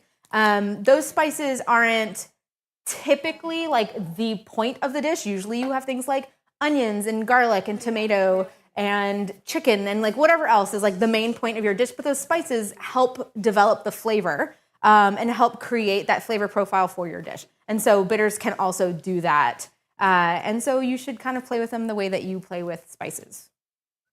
And we're gonna do 2 dashes of that. And then this is going to get shaken and poured into a glass. So I'm gonna fill this glass up with some ice. I have not been chilling my glasses. Bad me. You should chill your glasses beforehand, but we're doing it live, so it is what it is. But I've got some ice in a glass. We're gonna put some ice in the other side of my shaker. And then we are going to be shaking, and that will be loud. Today is going to be a loud stream, and there is very little that I can do about it. So, here we go. Everybody ready?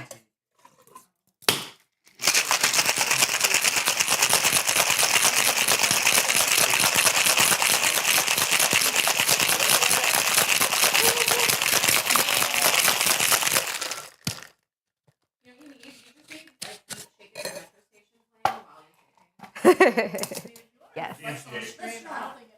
I should have worn a tank top. Okay. And then I'm just going to double strain so that I'm getting all that pulp out. We may have too much cocktail for this glass. Yo.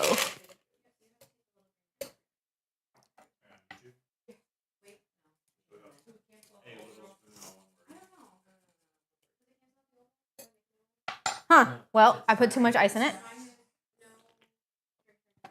It's good without the soda water, but now you're going to add about 1 ounce to 2 ounces of soda water in your glass. So where's my soda water? Oh, that's good.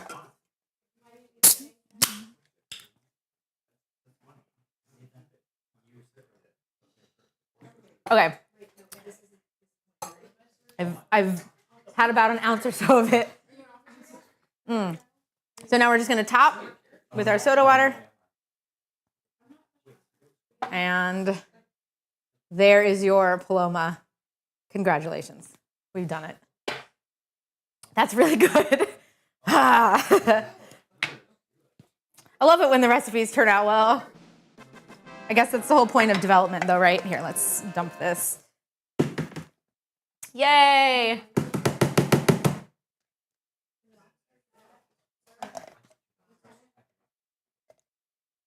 Cinco de Drinko. Yep. I mean, why not? When you do cooking streams and it just happens to land on Cinco de Mayo, you have to make it. It's imperative. You just immediately make it a cocktail stream.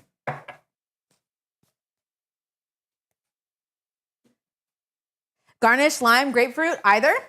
Whatever you feel like doing. I guess in the pictures that I made on my website, I did, I guess if you want to learn how to do this, you can do a slice of lime. So you can just have like your like kind of wheel. Or if you do kind of your half, actually let me do it with this guy just because he's bigger. If you do your kind of half, right? So like that's where it's connected to the tree. One thumb goes there, your middle finger goes on the other side. Okay, that's your top and bottom. And you cut that in half. This is how you make your perfect. So like when you see those like really beautiful slices that people in like photography, like food photography, they cut it in half that way. And then what you're gonna do is you're gonna find your halfway point. You'll have some seams here from the membrane of each individual like portion of your grapefruit. And you're gonna go ahead and you're gonna kind of go down. And then you have like the perfect grapefruit wedge or lime wedge or whatever you're trying to, whatever. And you can just kind of like slide it in. Another thing that you can do, and I've seen this a lot, is you can kind of make a really thin slice. I have not been successful doing this with like a mandolin. I've always had to kind of like use a knife. Or if you pre-freeze, I know this sounds really weird. If you freeze some of your fruit ahead of time, and then put it through a food processor on the slicing function, you can make like really thin slices because it's frozen. And then essentially you do this, and this is gonna be rough because this is like not the best cup for this. But you would slide this in. And then you have like a little slice of grapefruit in your glass looking all pretty. But you could do any of that kind of stuff. So let me set this off to the side. Okay. I'm giving you guys all of the stuff that I used for this so you can make your own. It's a DIY adventure? Yeah. Wait, something like that. Huh? You're going to chug the one you just made? Yeah, I'm drinking the one I just made. Do you want to taste it? I do. Wait, Marissa gets first taste. Okay, there you go. She won the rock, paper, scissors tournament.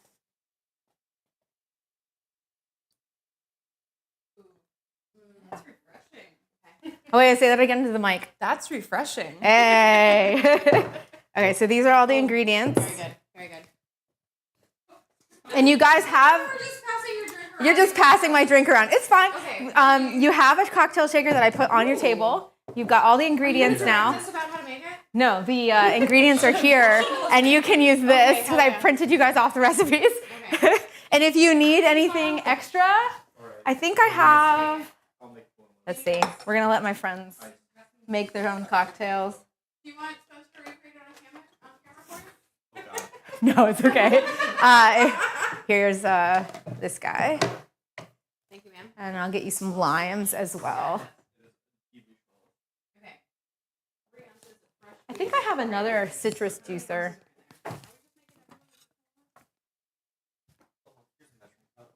Yeah. We're just going to make group Paloma, I think. That works. Thank you.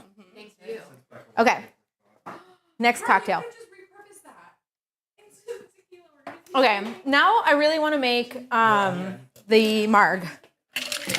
So for Trinity and for Lindsay, your time is up. Let's go back to the marg. Try to clean up my space here a little bit.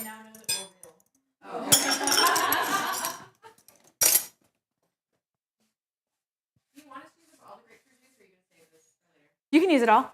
I've got more grapefruits. Got a whole bag over there, so I'm good. Well, we have them over here. Okay. All right.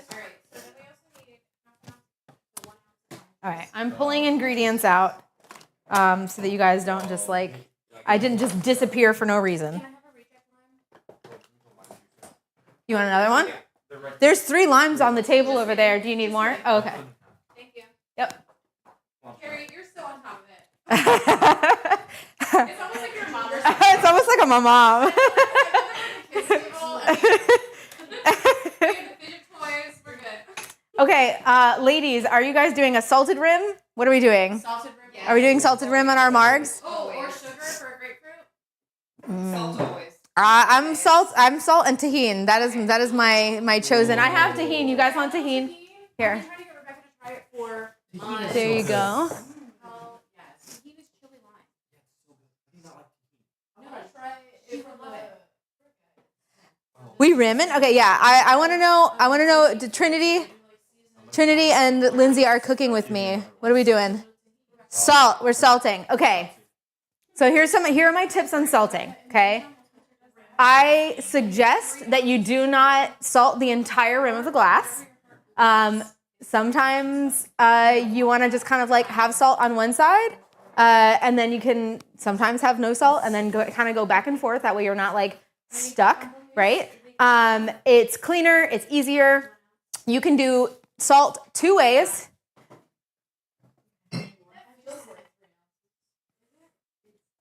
Okay, so we can do this 2 ways. I'm going to pour some salt onto a plate. Okay. It's probably about 2 tablespoons of salt. And I'm just going to kind of shake it into a corner onto one side there. Now, I know a lot of people will tell you to use lime. And you can use lime when you're setting up your rim. Essentially, what you're going to want to do is you're going to just want to get, like, squeeze a little bit, get a little bit of the juice kind of flowing, and then that gets rubbed against the side of the glass. And honestly, like, it's really pretty. Like, you've probably seen when you go out to bars and restaurants and things like that, they're starting to like do salt and stuff like all the way down, and you're like left like licking the entire cup. You can do like a really nice like wide lip here on the side. Do a thin rim, just kind of like halfway around. It's really up to you. Unless you're doing something like really fancy, I wouldn't like paint the whole glass. But here's a tip that I really like to use, because I don't think that salt sticks very well with lime juice. I don't think anything really sticks to the glass very well with lime juice. I get really annoyed when I want like a really nice coating of salt or tahini or something and it doesn't work. I use agave. So what I like to do is I like to take agave, and then you can use honey. If you don't have agave in your house, I keep agave in my house because margaritas, when I'm not doing the Oleo ones. And I'll just like get a little bit of agave. I use super glue. Chicken lard, that is not a good idea. That's probably toxic. Do not put that in your mouth.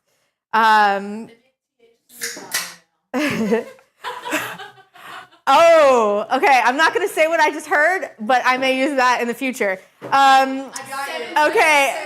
So what I like to do is I'll just take a little paintbrush, and you can just get like a kid paintbrush or whatever. It doesn't really matter. But I'll just take a paintbrush, and I'll just kind of like paint the side of the glass with agave.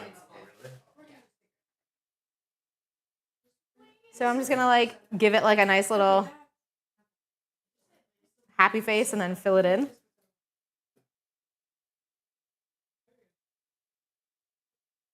Okay. And now that that's painted, I've got like a really nice sticky surface.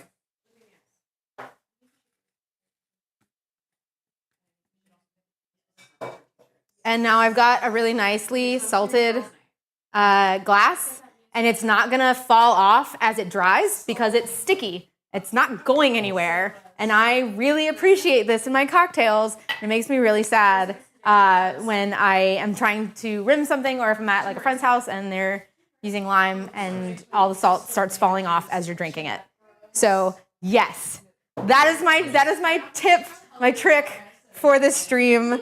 Thank you for coming. We can end now. So anyway, so let's do this marg. So we've got our painted rim. We are bringing back our shortcut peels. Okay, I've got some really nice like syrupy kind of sugar going on down here at the bottom. The peels have started curling. They're starting to get a little bit darker in color, and they are ready for some lime juice. So let's squeeze some lime. We're going to be making some of our peeled limes over here. We're going to be making our sherbet now. Sherbet? It's spelled the way that people say sherbet, even though there's no R there. Sherbet. I'm going to go with sherbet. Carrie, I love the amount of rim something jokes in your chat. Oh, yeah. You can count on chat. You can count on Carrie to rim something? You can count on chat to come up with as many rim job jokes as they can possibly come up with. Oh, yeah. It is a full-time job to be a chatter. It doesn't just come from nothing. You gotta have it. It's about having a thorough and carefully explored experience. This is why I'm glad they came here. They cannot hear us. They can hear me, though. They can definitely hear half the conversation. Okay, so we're just juicing our limes. So we've already peeled some of our limes and now we're juicing them.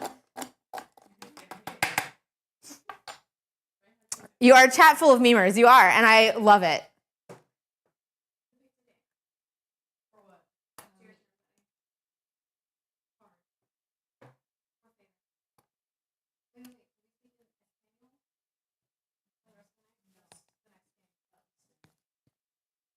Okay, so essentially what I'm attempting to do here is I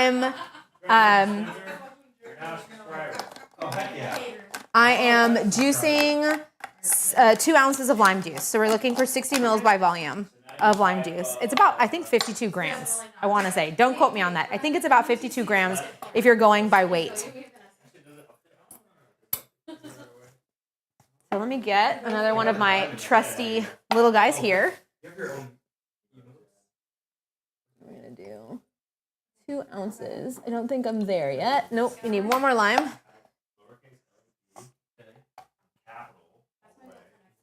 Trinity, Lindsay, are you guys with me? Are we juicing? Are we doing our margs? I'm not doing marg. What? No, I'm talking to the people who are cooking with me. Yeah. Oh, that's cool.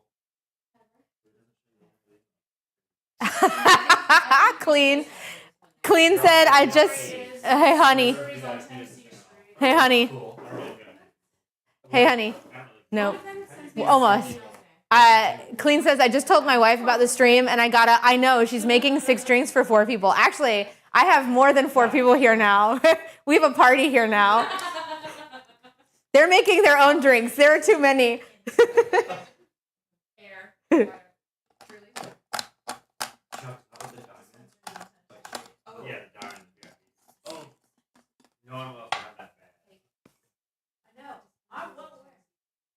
Oh, so close. Okay.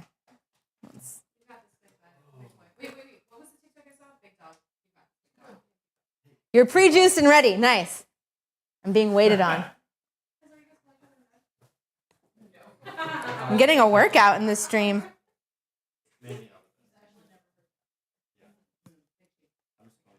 Okay. That should be it. Okay. So, 2 ounces of lime juice. Pour it right into our little bowl here. Okay, and so we are making what is called a sherbet. Okay, and you're going to mix it until the sugar is dissolved.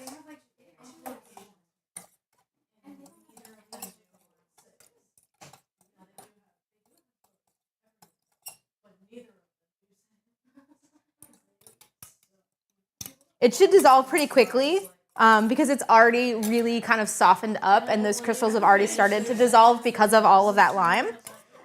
So you should be pretty close. But yeah, you're going to want it to get really nice and mixed up. I'm going to give that a taste real quick.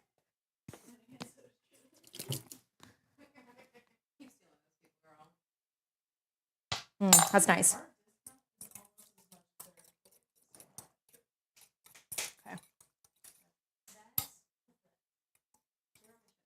Okay, so I'm in a good place. I'm going to now strain this. And you can strain it right into your, right into a glass or like a separate glass or something like that so that you can then measure. Do you need me for something? You can make guac if you want. The cutting board is right over there. My husband's asking if he can make guacamole, which is not a bad option. It's not a bad option when we have all of these tequila and mezcal cocktails. Okay. I'm just rinsing my glasses, ladies. I have to use the same shaker the whole time. So we're just rinsing and going. Okay, so let's do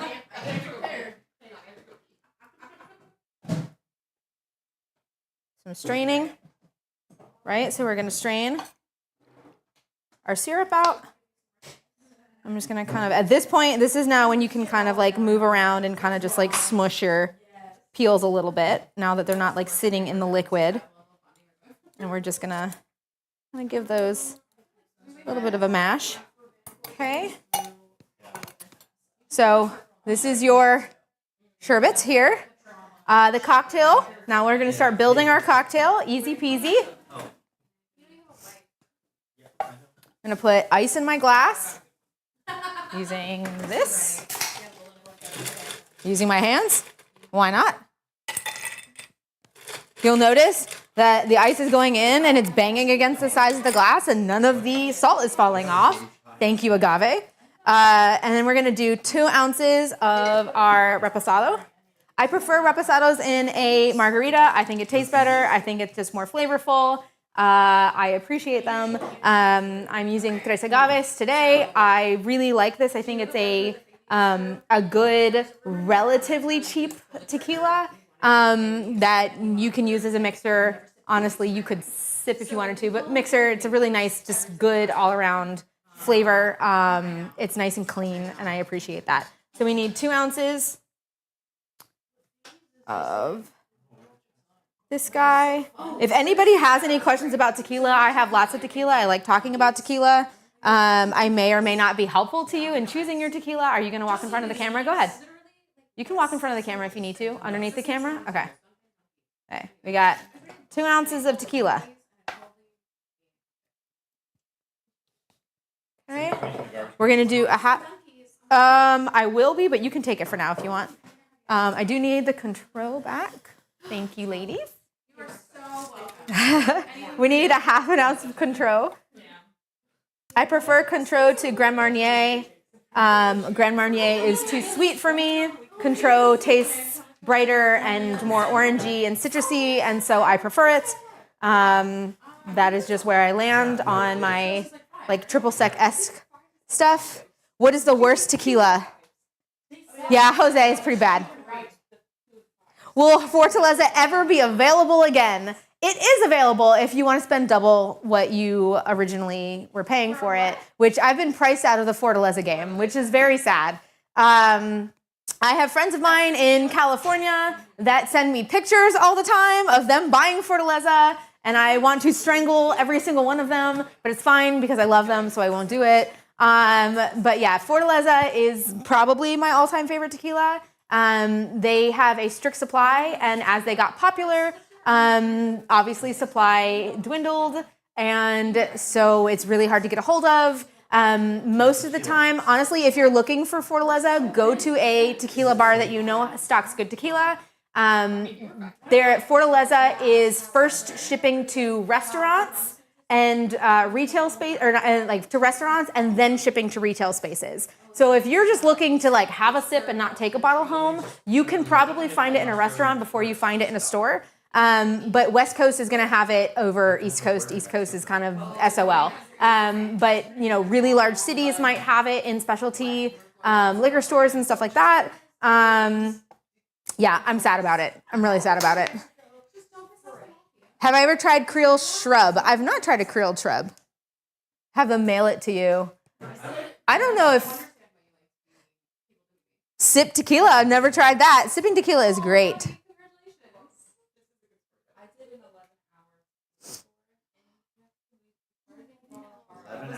Tequila tour. You can't. I mean, an individual can't ship alcohol, but like if they bought it and had that store ship it to me, maybe they could do it. Okay, so we've got, what did I put in here? I put in the tequila and the Cointreau, and now we are doing our 1.5 ounces of our sherbet, which I am going to do this for. Okay, and pour that in. So now I've got everything in here, and I'm going to be putting ice and then shaking. Oop. Something that I'm actually going to do today that isn't in the recipe, that I've started doing with a lot of my cocktails, is I'm just going to add a pinch of salt in here. It just gives a little extra flavor, and like you're already salting the rim and like doing all that other kind of stuff when it comes to a margarita. So like honestly, it's all around just really nice. So we're gonna do that. And shake.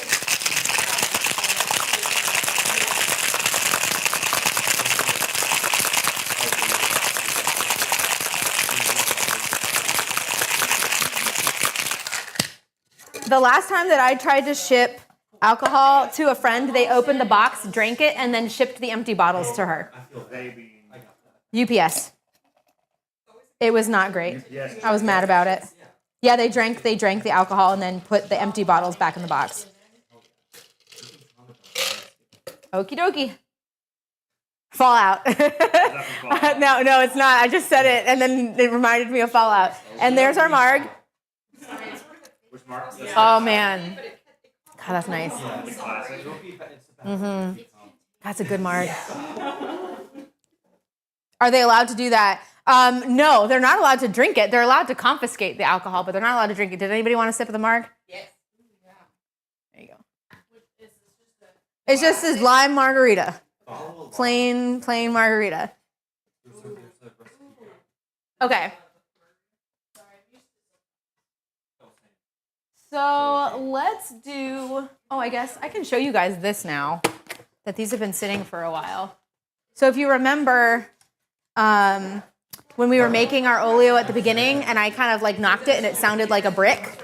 So now you can see like it's getting like really liquid and it's really nice. It's just like a faster way and a better way to pull the oils out. And then this is the tropical one, which is already like really, because the pineapples just got like a lot of, why am I even holding it up? I should do it down here. So like you can see kind of like this, the sugar is already pretty much translucent in both of them. And you can see like they're really on their way. Okay, let's do our rainwater here. So now we're gonna get our mezcal out and we're gonna start playing around with mezcal. I'm very excited. I need to juice some more grapefruit and I need to juice some limes. And then I'm also gonna pull my Madeira out of the refrigerator. It is fortified wine, not much like, but kind of in the same vein as Amaros and vermouths. So you need to keep it refrigerated, but it does last longer than those. So I've got my, it's called a rainwater because you use rainwater Madeira. And rainwater Madeira is just a kind of like diluted Madeira. It's okay. There's a lot of history here. I don't know. Do I go into history?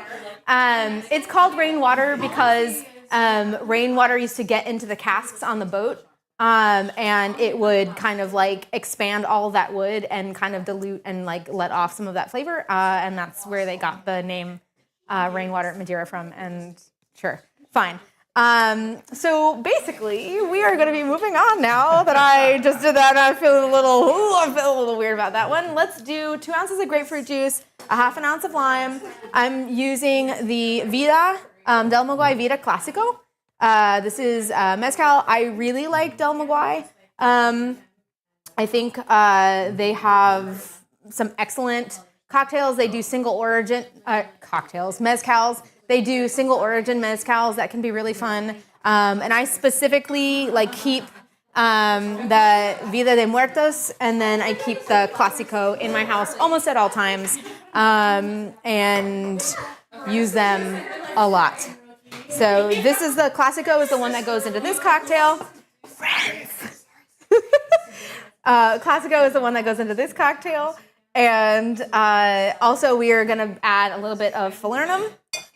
And then we are going to add in our grapefruit bitters, which I believe I used in the Paloma, so we're probably over on this other table over here. So I'm going to go snag those. Okay, bitters, please. Thank you. You are so welcome. Yeah, do you want your classic margarita back before we... Oh, yeah, I would love the margarita back. Thanks guys. I forgot about it. Thank you.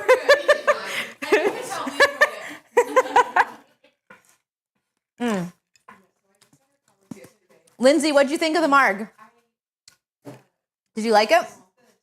Trinity, what are we thinking? So like, just imagine, like you get a little bit of that extra like lime peel, like that like lime oil. It's just a little bit limier than you would normally get in a margarita. And it's gonna be just that much more, like the longer that it sits, right? So at 24 hours, you're just gonna get like a really intense, like lovely lime flavor. So like you're drinking this now. Imagine when you go to make it at the proper time. Delish. Nice. You're looking forward to the long version. I like it. Good. Okay. Juice. I need a juicer too, friends. What do you need? Juicer. Okay. The big one. Thank Do you. you need help? Nope. I'm good. I just need my stuff back. I'm like. We're here to support however we can. And by we, I mean Spencer. Okay, so we're gonna do. I need 2 ounces of grapefruit. So I'm gonna pull my grapefruits out. And now I've got a bunch of cocktails. Here, you want some Paloma?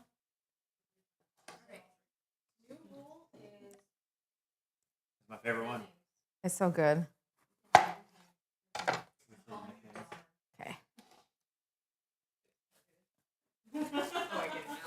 Guac is coming along. Guys, he's almost done. Don't let him fool you. Do I add citric acid to the Oleo? Okay. So I know that there's a lot of information going around about super juice.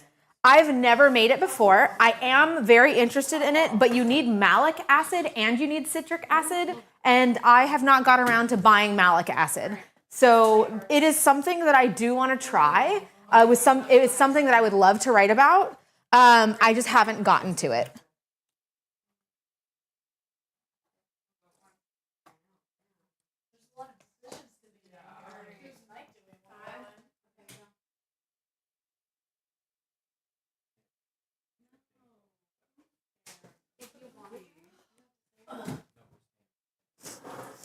Okay.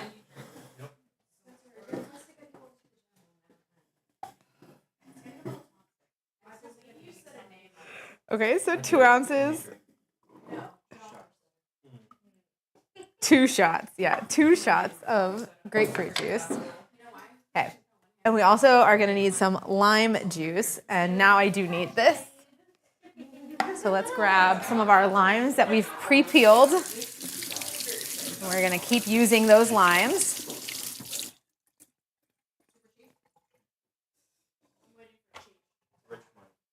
Okay. We need, how much did I say that I was gonna need for this? Only a half an ounce. Okay, so I probably only need like 1 lime. Okay. Can you do me a favor and rinse the shaker out while you're over there? Do we compost? No, but I would love to compost. We should. I honestly, like, the number of like peels and eggshells and like coffee grounds and things like that we have, like, I should be composting. It doesn't make sense that I'm not. But we get so many pests that I stopped growing things in my garden. I have herbs in my garden, and like whatever nature does. Like, I don't even water out there anymore. I've given up all hope.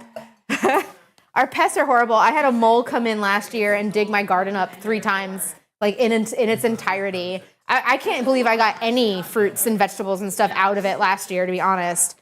But we get like the armyworms, the like caterpillars and stuff that like take over all your tomatoes and stuff. I get whiteflies, I get moles, I get grasshoppers come in and like eat all the leaves off of stuff. It's just horrendous where we are.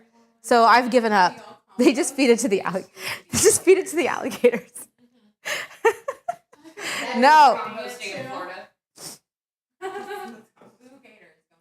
Have we gotten cicadas when they come up? I have not noticed that, and I hope to never notice that. So I have no answer to that question.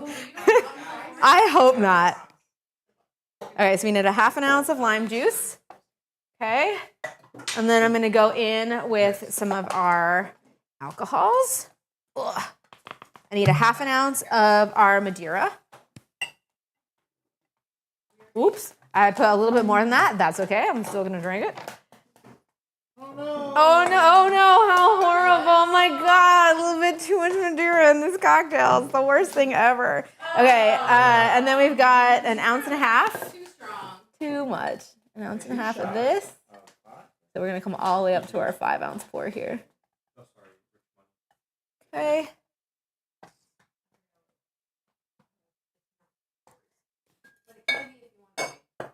Okay, and I'm going to pour that into my cocktail shaker because I have 1 ounce left to go. We're going to do the falernum.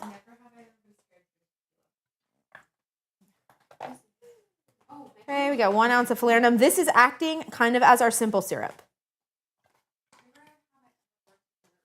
Okay. This is not a sweet cocktail. This is a really nice, light, smoky, citrusy cocktail. It doesn't have a full-on simple syrup in it, and I like it that way.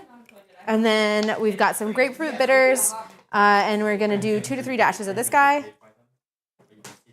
Okay. I'm not dashing very well today, but that's okay. And then we're going to pull all of our stuff. You'll notice wherever it went, I had a strainer.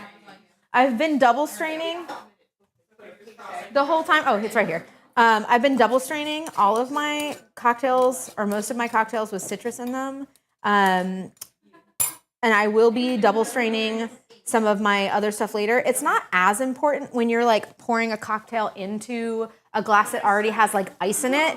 But if you're doing something like a martini or a cocktail that's in a coupe that's like sans ice, it's going to be really important to double strain just so that you're not getting like pieces of pulp, right? It just like wrecks the mouthfeel. And then the same thing, like you don't want like pieces of ice, of like chipped ice and stuff that you are creating when you're shaking to kind of be in that cocktail when you're expecting it to be like nice and frothy and smooth, and then you're getting like all of this extra junk in there. So I'm double straining. And citrus, it's just anytime that there's citrus in a cocktail, if you want that mouthfeel to be nice and smooth, you're gonna go ahead and you're gonna double strain it.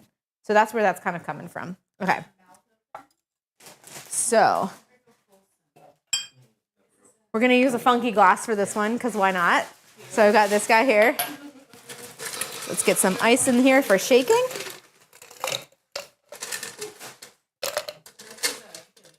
Okay. And then some ice in our glass. Yeah, chilled glasses are the way to go. I have not been chilling my glasses. Bad me. I typically do chill my glasses, but I just want them at the ready, so I don't have to keep walking back to my refrigerator. But yes, chill your glass 15 to 30 minutes before you make your cocktail. If you forgot about chilling your glass, you can also take ice and just put it into the glass and let it sit in the glass while you're making the cocktail to give it like a little extra kind of jump on that. And then dump the ice and put fresh ice in because the ice that was sitting there chilling the glass has now started to melt, and you don't want that to happen. You don't want extra dilution.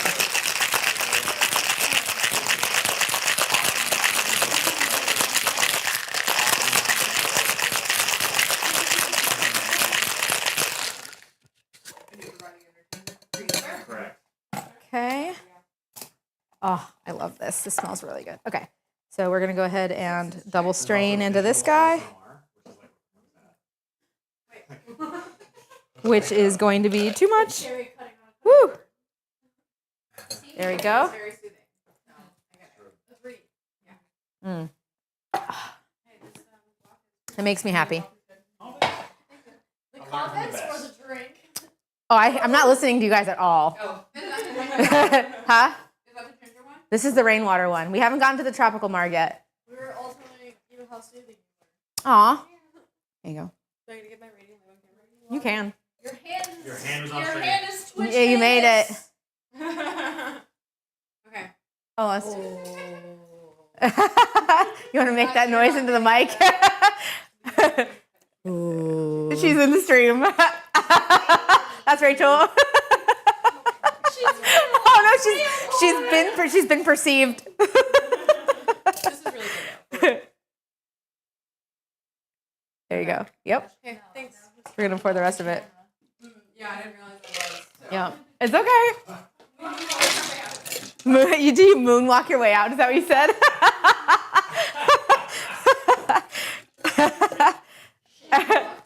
Okay. She's real. You have real friends. Yeah, the drinks are kicking in. They're getting friendlier. It's fine.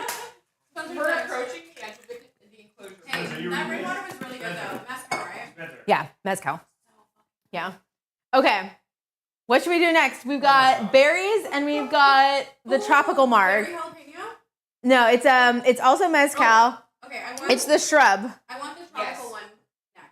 You want the tropical one next? Okay, we'll do the tropical one next. Okay, so we did sweet.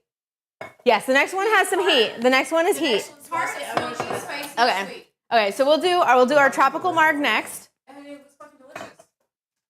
That's what Are we? Right here, are you guys doing Rainwater? There is a little extra Madeira than there should be, but it's still delicious. It's mezcal, so it's gonna be smokier. Yeah, it's got mezcal in it. This doesn't like mezcal. What do I do? Okay, cool. Okay, I'm just trying to clear my space up a little bit, and then we can move on. Carrie, we'll drink anything. And we're gonna do the tropical. Okay, so we mentioned before, I guess you can maybe see. I never know how much you guys can see on this thing, but you can see how syrupy this has already gotten. Okay. So what I'm gonna do for this is I'm gonna do essentially the same thing that I did previously, except this one is gonna get heated. So I like put this obviously in a pot. I'm going to put like, oh, thank you. Thank you. I'm gonna put a little bit of lime juice in this, and I'm gonna cook this with some lime juice to kind of get it like really syrupy, really get those aromatics kind of infused into the syrup. And then I'm gonna take it off the heat, and I'm gonna add the pineapple into it and give it like a bit of a mash, and add the rest of the lime in after it's off the heat. If you cook lime juice, it will kind of sweeten, and we don't want to do that a whole lot. So I'm kind of doing just enough to get like everything dissolved and everything kind of like going and marrying while it's like cooking just a tad and steeping. We're not bringing anything up to a boil. I'm getting everything dissolved, and I'm just gonna let it steep, and then we can come back to it. So you can see that that's liquid now. I've got more limes over here that I will be juicing yet again. We may go through all our limes. We had all of those peels, and look, we're going through all the limes that we peeled. Okay.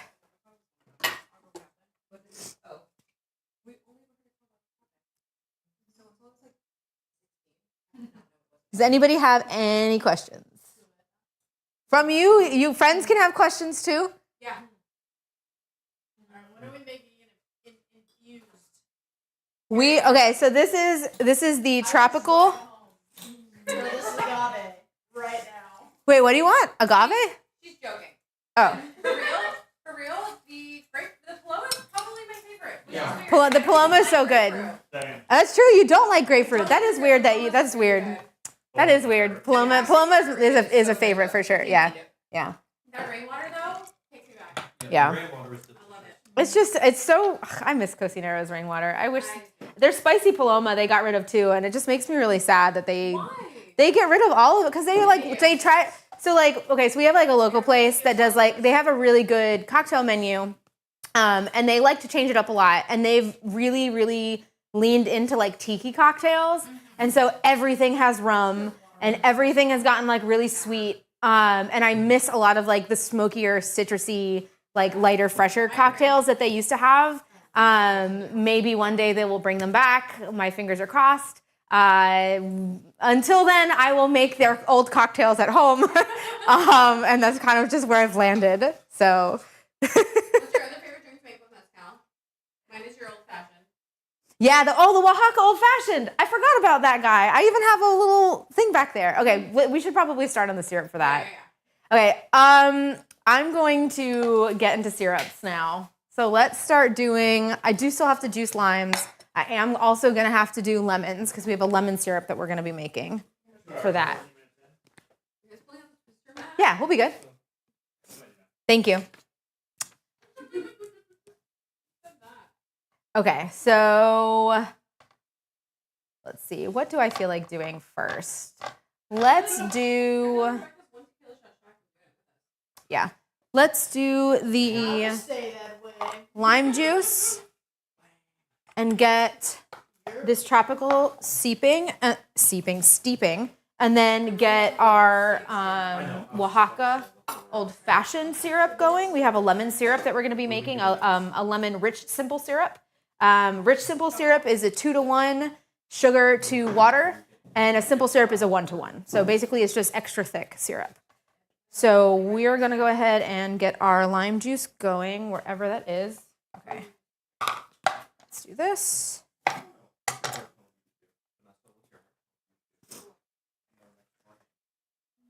A bottle of Don Julio 1942? That was an expensive night. Oh, what? Oh my god. I'm sure it was a delicious night, but it was also an expensive night. An entire bottle. Oh my God. You shared it with friends. Okay, that makes me feel way better.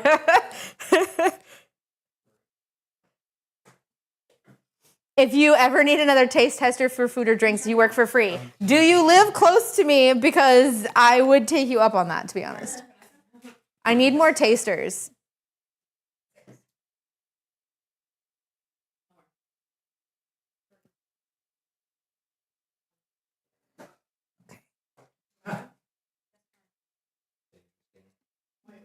The guac is made. The guac has been made. They're snacking over there. Hey, can I have my trash can back because you stole it and now it's gone?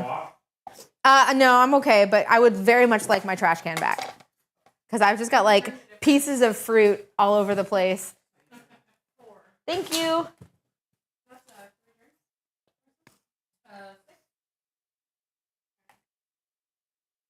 Get guac on stream or it doesn't exist. They need receipts, hon. That's all that's left. There we go. This is what we have left of the guac.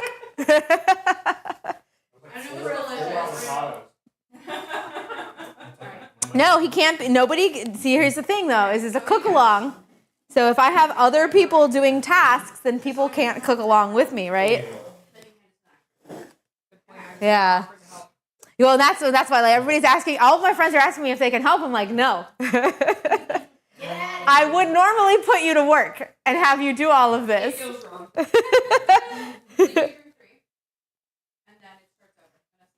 Okay. Yeah, Spencer got ice left. So. Yeah, that's true. Spencer did go get ice for me. Oh, what did I do? Hold on. You almost got iced.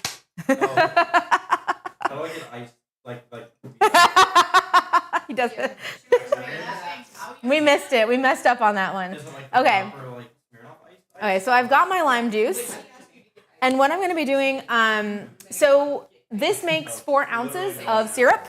It makes enough. Okay, let's rephrase. This makes enough syrup for 4 cocktails, right?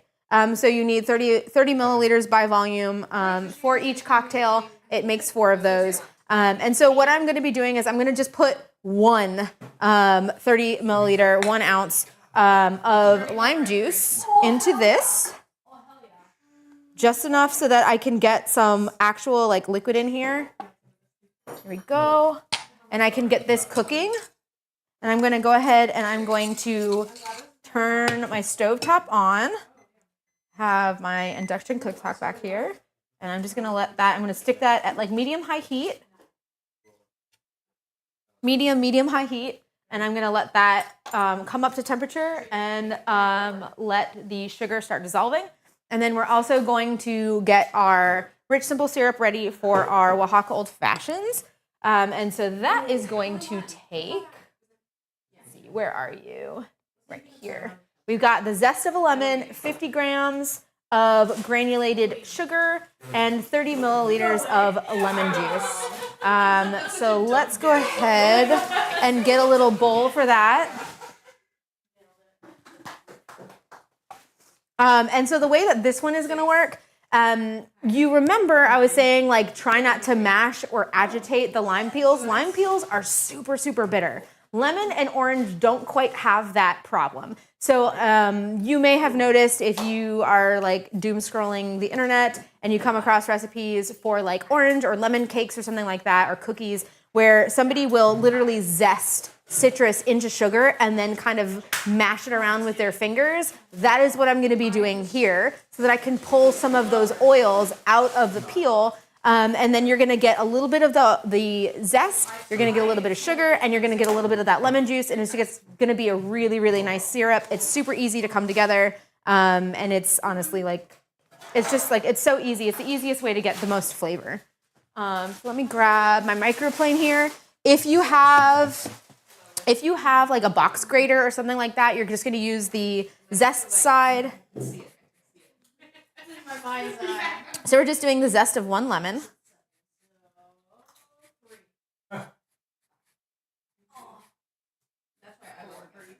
I'm not sure what I did with my, there it is. Okay. It's gonna be good like delayed one. Okay. So we got the zest of the lemon.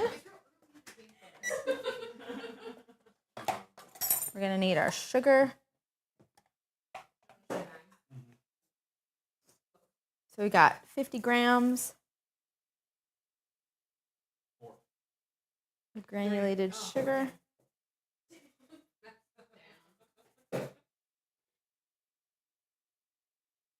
So close. Oh, come on. There we go. 50 grams. This is way too complicated for me pouring some scotch. I see you, and I raise you just pour tequila neat.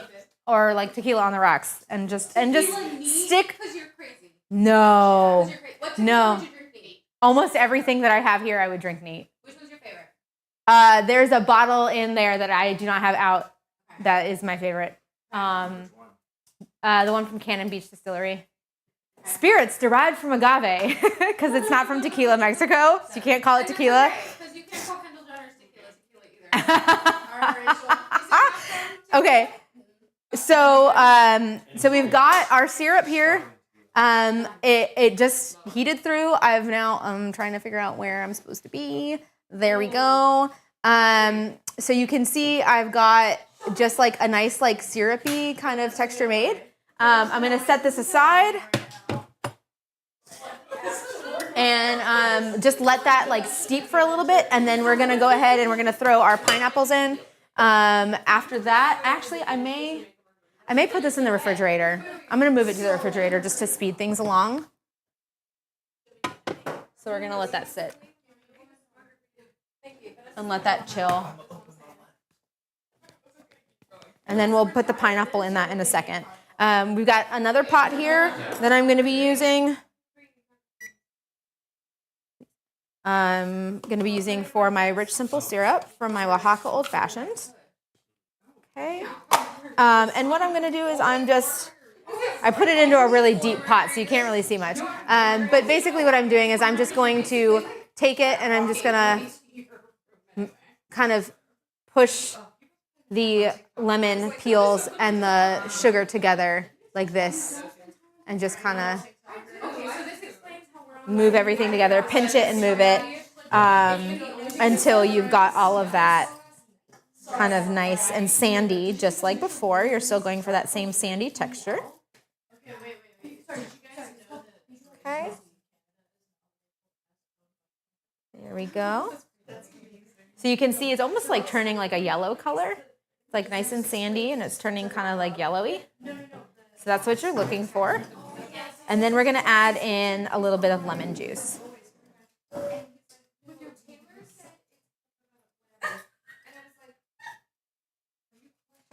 And we're only doing 1 ounce of lemon juice because we want this to be like a nice, really thick syrup. So you're looking for almost the consistency of like honey or agave. And can I steal the green topped juicer? Thank you so much. Okay.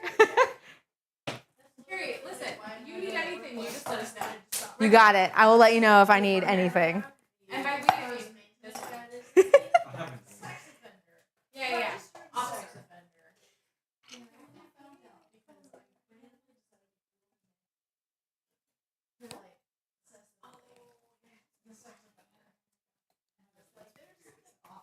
Okay, that's plenty. So we need 1 ounce of this.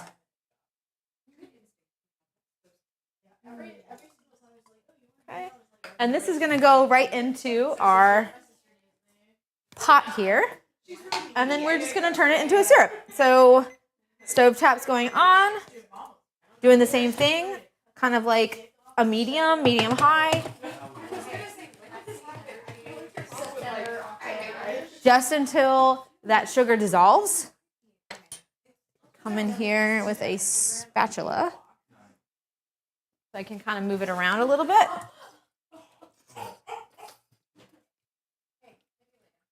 Okay.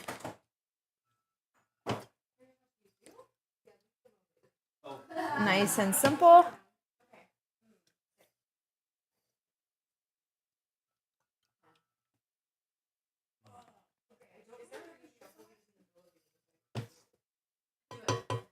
And then something that I'm probably gonna do, so like this is already ready.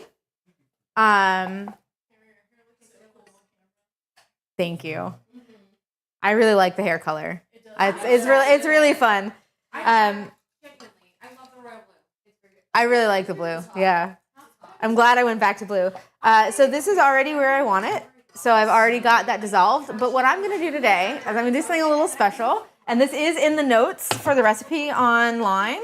I'm going to actually let this cook and keep going until it's like a warm golden caramel color. It's really, really nice in an old fashioned to have like a bit of that kind of caramel flavor in there and it not just be like a really bright citrus note.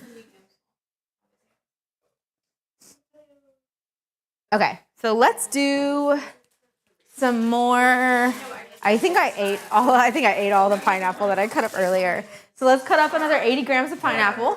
My name's Mateo. My middle name's Mateo. I've got some here.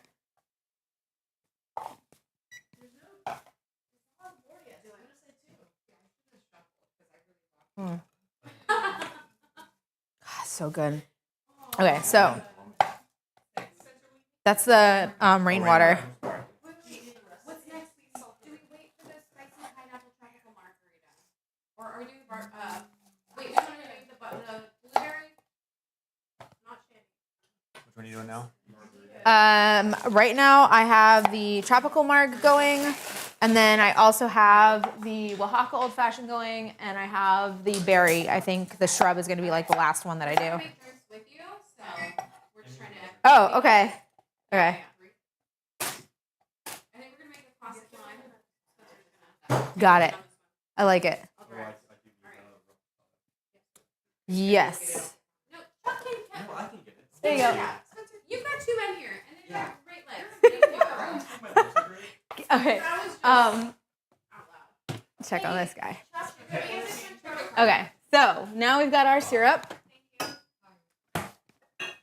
that has kind of chilled, and I'm going to dump my pineapple in, and then I'm going to take a muddler. You can use a fork if you want. That's also fine. And I'm going to give that a little mash. And so now I'm going to mash my pineapple into my aromatic here, my aromatic syrup. And I'm going to let that sit for a little bit longer and then come back to it again.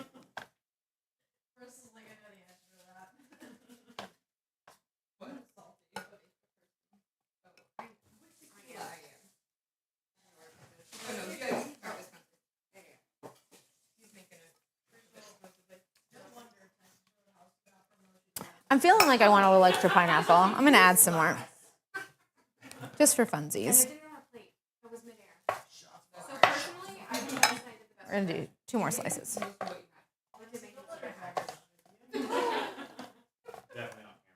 Next time you need to do a better slide. Like let's do our second base. They're about to tag you out. Let's do our best baseball slide. I told them to use it. I'm going to return this to the refrigerator. And then we're going to make the syrup for the berry shrub, which has been sitting, waiting very nicely here for us for a while now.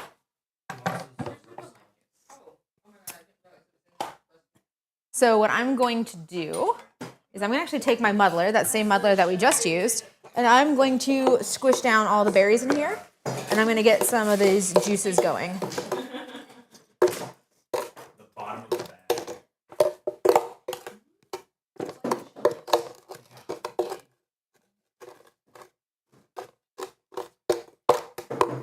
Do we have any more the sherbet? No. Yes, but not much. You've got 1 ounce instead of 1.5 ounces.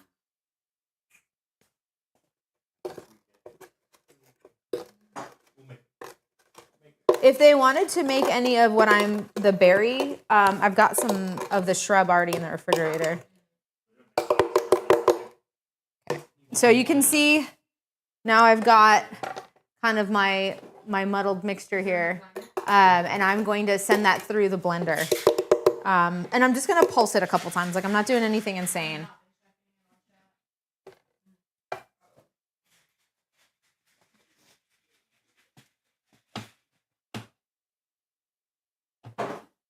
Okay, let's get the base of this blender out.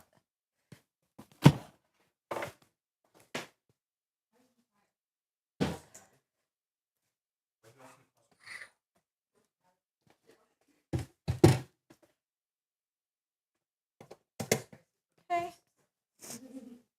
And like I said before, like I'm just gonna do a couple pulses.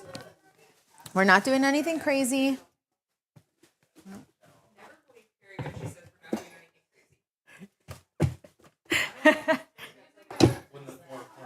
Okay.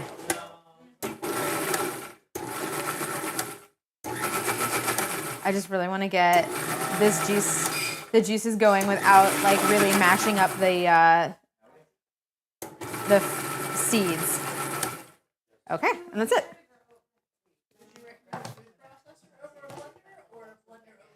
I would recommend the blender over the food processor unless you're making like a quadruple batch of it. Okay, so my friend just asked me if it would be a better idea to do a food processor since you're like pulsing it instead of using a blender. But the problem with food processor is that you usually have to have a lot more like liquid or just substance in the food processor before those blades are going to work. And so because a blender is bottom loaded, you can have far less and be able to make the recipe. So if you want to use a food processor, you can, but you would need to have at least 3 times the recipe in order to use the food processor. That's so interesting. I would think because blender is bigger. Yeah. Well, the blades are on the bottom though, so everything sinks down to the bottom, and you're not dealing with anything getting stuck underneath the blades. And that's what the food processor? Or? The food processor, everything would get stuck under the blades because there's not enough in there. But a blender does not have that problem. So, yes. I am going to use this guy. Okay, so now we're going to strain this out. I'm not sure what I want to strain it into. Probably another bowl. Let's do another bowl.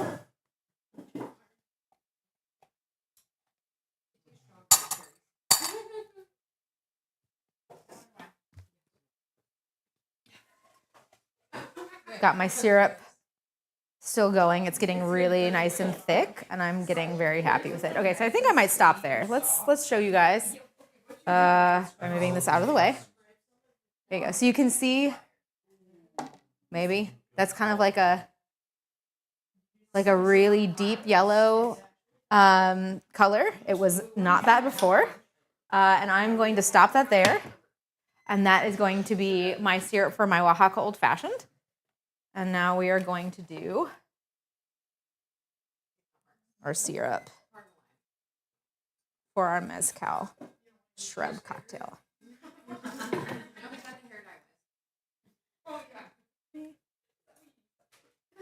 So because I did not blend this into oblivion, I'm going to have a lot of seeds.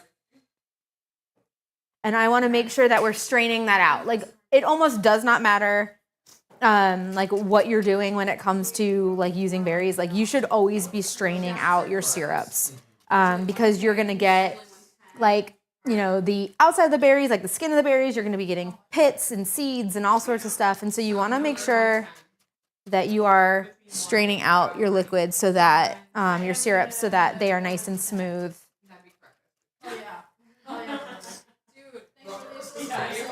The residuals, that's a great word. The residuals, yes. That is maybe the perfect word for that. Okay. And so I have this like really nice berry syrup now. And this is the shortcut. Now remember, this is the shortcut. We have a bowl over here that's just chilling. By tomorrow, it's just going to be like, it's going to look just like this. It's going to be like nice and soupy and syrupy. And I will not have to have used a blender. It's just going to be the bowl and then strain the bowl and call it a day. So this is just like a way to kind of like make a shortcut so that you're not taking, 24 hours to make this cocktail. And I will say like the flavors in the shortcut are not going to be as tangy. So you can still obviously like get a certain amount of tartness and sweetness, but it's not going to have as strong of a blackberry flavor. The sugar is going to kind of like really just like show its face a lot more because it hasn't been able to sit with the berries for as long as like really I would like. So you have to add like a little bit more vinegar to the short version versus our long version. Our long version is going to have more of the actual flavor of the berry and not just be like, I think this is a berry syrup. You'll actually be able to tell like which berry you used, and it is going to also be a little bit tart, which you do not have with this shorthand version. It's still delicious. It's just not exactly the same. The Residuals is a good name for a punk band. I'd be down. I'd listen to that CD for sure. CD. I'm so old. Oh my God. I just aged myself in a horrible way. Oh my God. That's funny. Okay. Let's get. Okay. Move this over.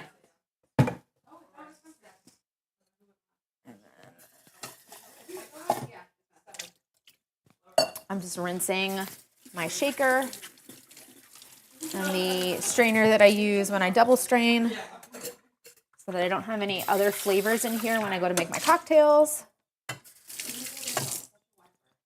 Okay, bring this back. Okay, so now I want to add some vinegar, and you guys get to laugh at me for a second because this is my vinegar bottle because we use vinegar to clean the floors and countertops and stuff, so I have a very large jug of vinegar for a very small amount of vinegar that I actually need.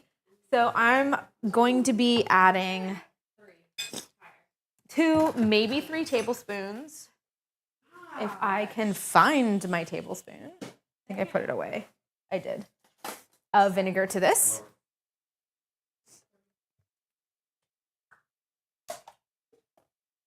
Okay. Let's see.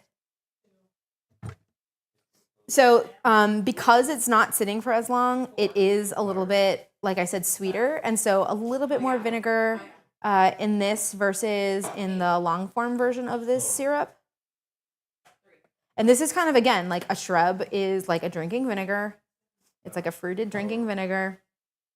So vinegar does come into this. I know it's a little weird, but it is really tasty. I'm going to start with the requisite 2 tablespoons, and then I'm going to add in some more. I'm going to give it a little taste. I'm going to see where we landed and see what I like.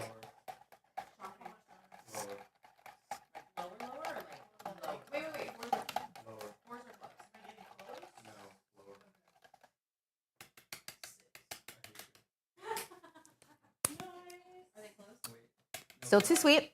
I do want the extra tablespoon in there.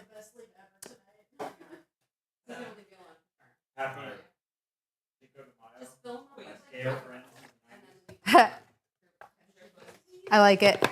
I did wear Jinkos. I did. I was that person. I had Jinkos. I had the metal beads. But true to form, I was also allergic to costume and jewelry. So I had to paint all of the metal beaded necklaces with clear nail polish so that I could wear them. I painted them every 2 days. Oh my God, the nostalgia. You made a shrub with peach tea. I bet you that was delicious. No. Ah, that must have been so good. I'm like thinking about it now. That must have been really good. Okay.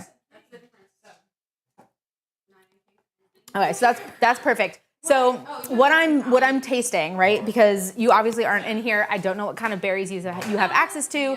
Sometimes if berries are underripe, it takes less sugar, less vinegar, And so you might be using less of this. But if you've got like really, really ripe berries mixed in with your sugar, it's going to be sweeter. You're going to need more vinegar.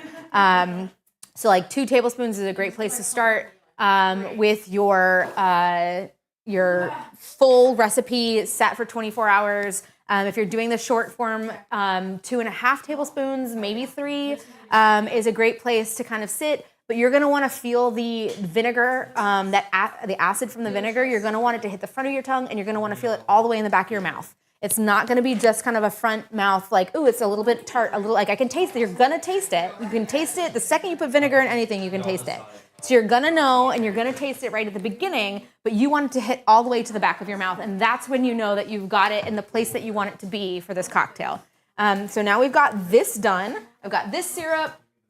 I've got this syrup, which I need to strain out. So let's get another bowl and strain into this. And this is like super thick now because I cooked it for a little bit longer. Okay.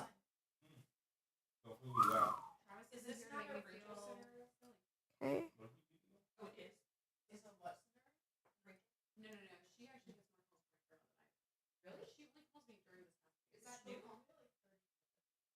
Okay, so we've got that.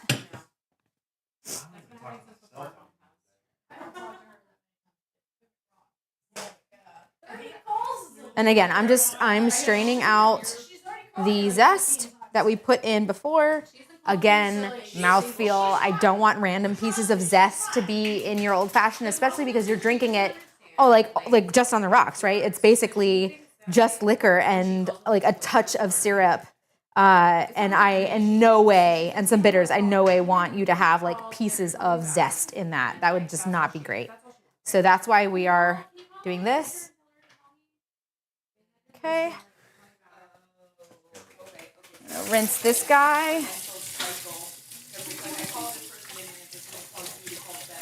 Because I am going to be using it when I do the Blackberry. I'm going to double strain that because there is citrus juice in it. Okay. Okay, so now I've got this syrup. I've got that syrup. I've got another syrup in the refrigerator. All the syrups are finally coming together. Okay.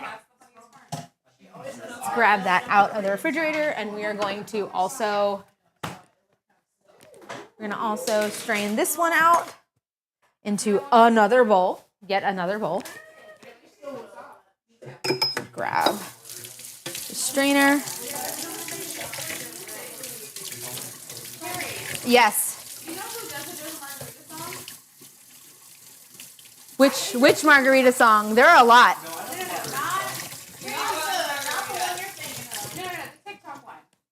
Oh, okay. Yeah.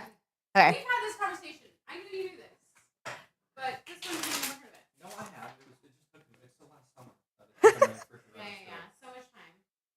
Can we help at all? Oh, see you, chicken. No, you cannot help. You're not allowed to help. Okay, This is a I'm here. what's the word? Solo. Yes, it is a solo endeavor. Unfortunately, you cannot help me, although I completely lost a tiny bowl that I was using that had zest in it. Okay, we don't have it. So can't we have your little lime juicer? Yes. Do you need it? There you go. You got that Do you one. want us to just like juice a lot of lime juice? Do you need more? Yeah. No, I had a bowl that I had peels. Oh, here it is. I found it. Found it. Okay. I'm just gonna strain into this. Okay. I wanted something that had like a bit of a wider bowl so that I could strain with the big strainer because this is a lot to strain out. Can you grab me a spatula over there? I left it on the countertop. Thank you. Okay, so now we're just gonna move things around, give them a little bit of a push through the strainer. And now we've got our tropical syrup. And this, again, this is the shortcut version. The long version will be sitting on your countertop for about 24 hours. You can give it a mix every now and then. Squish out your pineapple. It is the ghost of leopard. That is exactly who you saw.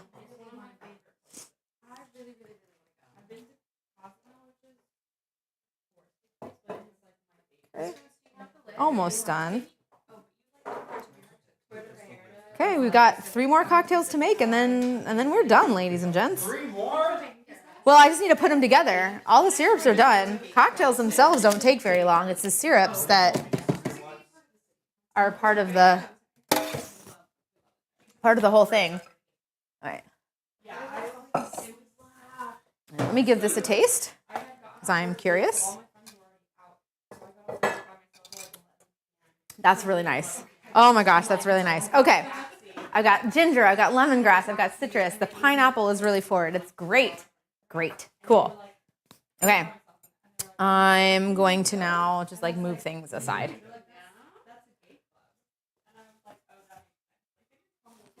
I guess I will end up needing lime, which is over here. Okay. Okay, we are doing the tropical one first. So we'll start with this and then we'll move on. So let's see. We're going to need 2 ounces of our reposado that does not have, we lost the cap somewhere along the line. Okay, so I need 2 ounces of this. Okay. So I got 2 ounces of a reposado. Tequila. I've got a 1/2 ounce of Ancho Reyes. So this is a Poblano liqueur. They also make an ancho liqueur. If you don't want to use this, you probably could like slice up some habaneros and put some habaneros or some serrano peppers into the syrup while it's like steeping and just let it kind of imbue into that. And that would also be a great thing to do. Reposado is good stuff. I am a fan of the reposados. It's probably my favorite style of tequila. It's like the perfect point.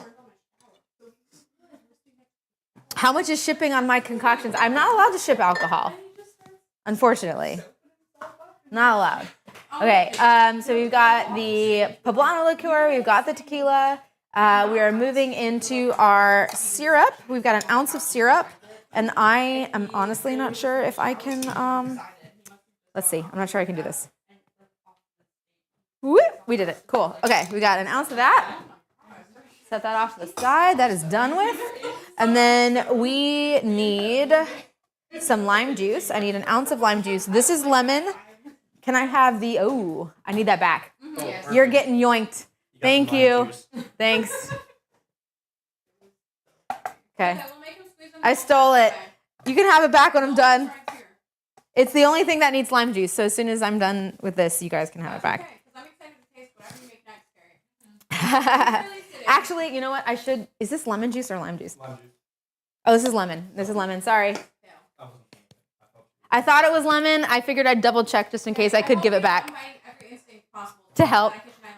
I know. You're doing, and I love you for it. I love you for fighting the urge to help. I appreciate that so much. Literally, whenever you need help, just tag me in, please. Orange creamsicle and a coffee? That sounds really good. Orange and coffee is like super good together. I think that sounds fantastic. I'd be down. Okay. So I need 1 ounce of lime juice. And I am honestly probably there, but we're going to just go ahead and do another half to make sure.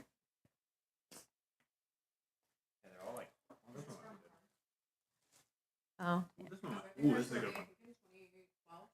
I should tell you to peel all of the limes so that I have stuff for Oleo.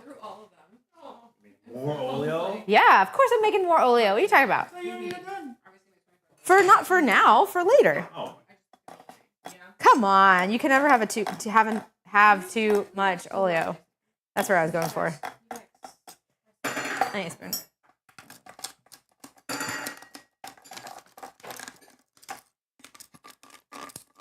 I'm just trying to get the liquid to go down the little slats. Okay, so we need an ounce.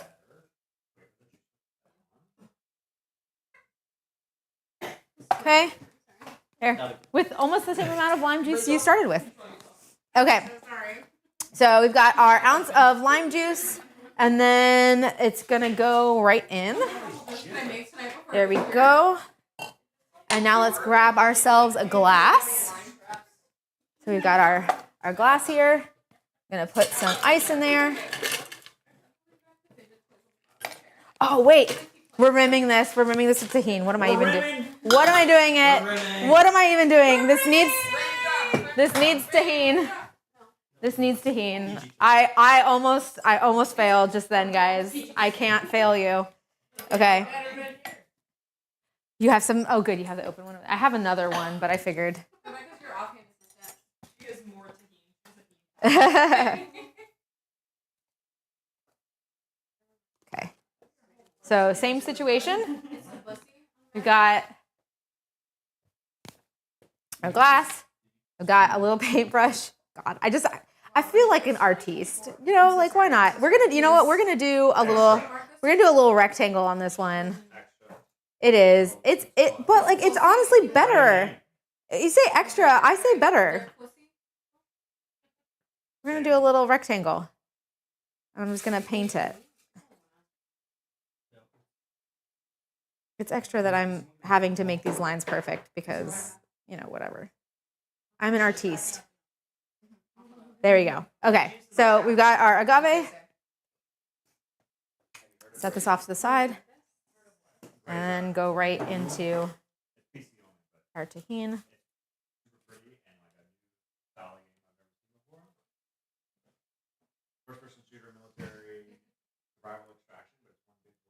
And there you go. So now we've got a little tahini rim.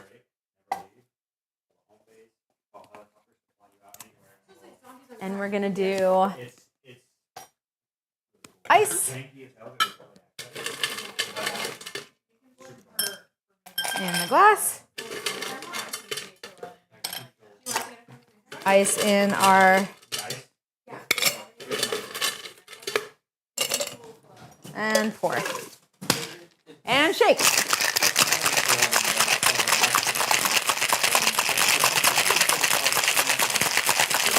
Tahini is crack.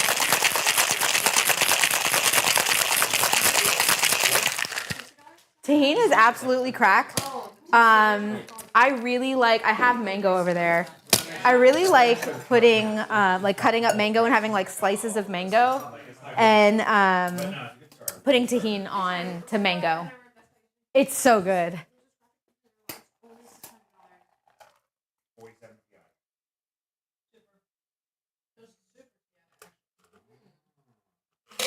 Okay.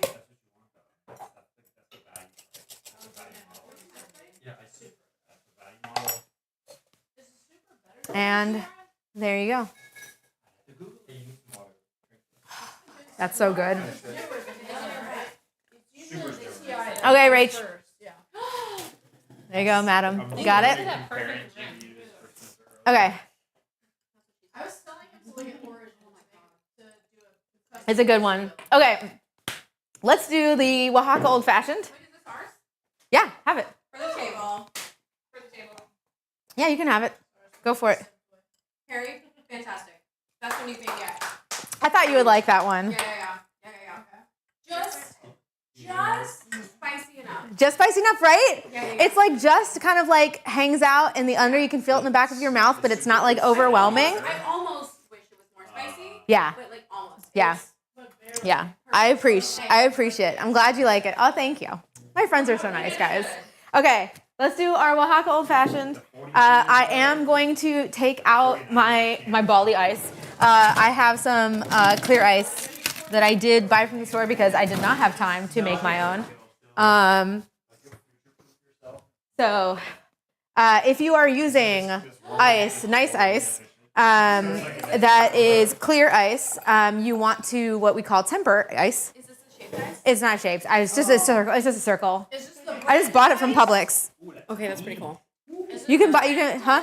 Branded one? Are we about to brand it? No, but I could do that. Does have this I could do that. mold, Yeah, I do have. I have molds. I have spheres. I have cubes, and then I have skulls. The skulls are very fun. Those are my favorite. The skulls are very fun for clear ice. But if you are using clear ice, if you bought it from the store, and you want to have fancy drinks, because apparently you can buy them from the store. I saw it, and I obviously bought some, which I thought was fantastico. So you want to be all like, special and show off for your friends. You want to temper this. So you're going to take this out about a minute, maybe up to 2 minutes, depending on how cold it was, before you pour anything onto it. If you pour your cocktail, because we're not shaking it, we're pouring kind of like warm liquid directly onto ice, and then using this to dilute. If you pour that directly onto this cold ice that has not been tempered or kind of like left out for a while, it will just crack. And immediately it is not clear ice. Now you've got a huge crack through it, and it kind of loses some of the appeal. I still think it's pretty cool even with a crack in it. I honestly don't care. But if you're trying to be extra, then you want to make sure that you have your ice out for at least a minute before you start pouring your cocktail into it, and then stirring to dilute. So let's do our old fashioned. So we are going to only use, again, this is an old fashioned, okay? Very little sugar, very little bitters. We're not doing it's about the alcohol that is in it, the same way that a regular old fashioned is. So we are going to be using our muertos. Okay, so we're using our muertos tequila, or not tequila, mezcal, my bad, our muertos mezcal. And then I also have the holy grail of añejos. So this is a G4 extra añejo. I love this añejo. I highly, highly recommend it. It is expensive. When I bought it, it was not as expensive. I've had this bottle for quite some time because I really only use it for sipping or for like old fashions like this. But I want to say it's probably about $140 now. It was not that much. I think it was like $80 when I bought it. All of the good tequilas are just getting more and more and more expensive. So if you see it and you do want it, I can highly recommend it.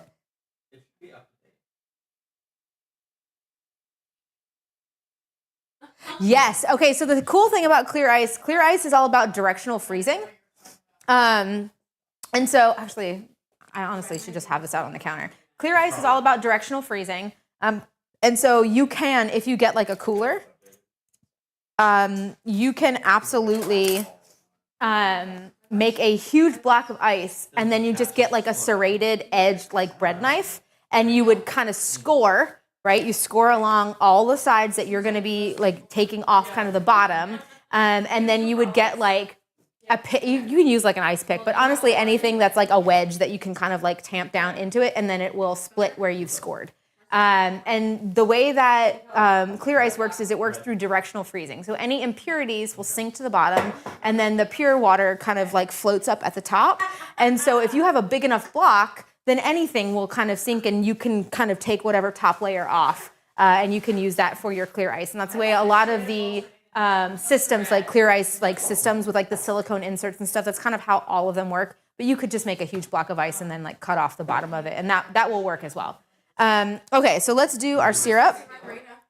We're gonna use about a teaspoon or 5 milliliters by volume of our syrup.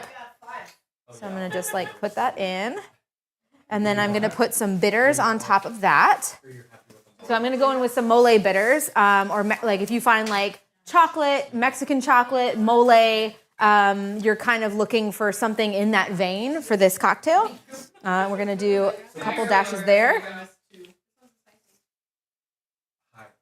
Okay. And then I lost my whisk earlier, so we're gonna have to grab another one. That's okay. So I just want to make sure that this is like kind of like all mixed in before I start pouring everything else in. Okay, so then goes in my ice, and then we're gonna measure this out. And we're gonna do we're doing 45 milliliters. So an ounce and a half of our Del Maguey, and we're going to do 15 milliliters. So half an ounce of our G4. So there's our extra añejo. So you're specifically looking for a mezcal and an extra añejo. Extra añejo has rested longer in its casks. It's going to have a lot more flavor, and it's just going to be all around a better blend between your mezcal and your tequila. Because typically a Oaxaca Old Fashioned will have a blend of mezcal and tequila. And it'll have just like a tad bit of tequila to kind of like tamp down a little bit of that mezcal flavor, so it's not just like straight mezcal. And so the way to kind of bridge that gap between like something that's like super crisp and citrusy and peppery and vegetal like a Blanco would be is to kind of come up into the aging of the tequila and have something that's a little bit closer in flavor to your mezcal. And then, okay, so what did I say? I said an ounce and a half. I'll just say outside. I'm gonna say Damn it, I have not been right yet. I'm gonna say outside. And I am going to run out of this. I don't think I'm going to make it, which is why I have a second bottle. Yay! What's the difference between the three? Well, they'll have. Huh? Are those not the same three bottles? No, they are not. These two are the same. Okay. And then this one is their, so this is Clásico and this is their De los Muertos. What is that? I will let you give them a whiff or a taste and you can see the difference. I'm so sorry. Trust the process. There you go. Okay, so now we're gonna just do that. And I'm going to just like take this little fork and we're just gonna kind of come around and give it a little bit of a mix and dilute it. This one's not as smoky. What's this? It's not as smoky, that's the Clásico. Yeah, the Muertos is smokier. It's really good. Which one did you use for the? The Muertos for the Oaxaca. It was so good. Okay. The Rainwater and the Blackberry Shrub one use the regular, but this one uses the Muertos. So there's your old fashioned. That is delicious. God, that's good. Okay. Dang, guys, I really wish you were here with me because these are really good. And we're encroaching on our last cocktail. So our last cocktail, you're going to want to stir that a little bit more for everybody else because it is strong, and I know that they don't sip on tequila the way that I do. The way that we do. Let me rephrase. Okay, so we've got one last cocktail to make. I'm going to rinse my shaker one last time.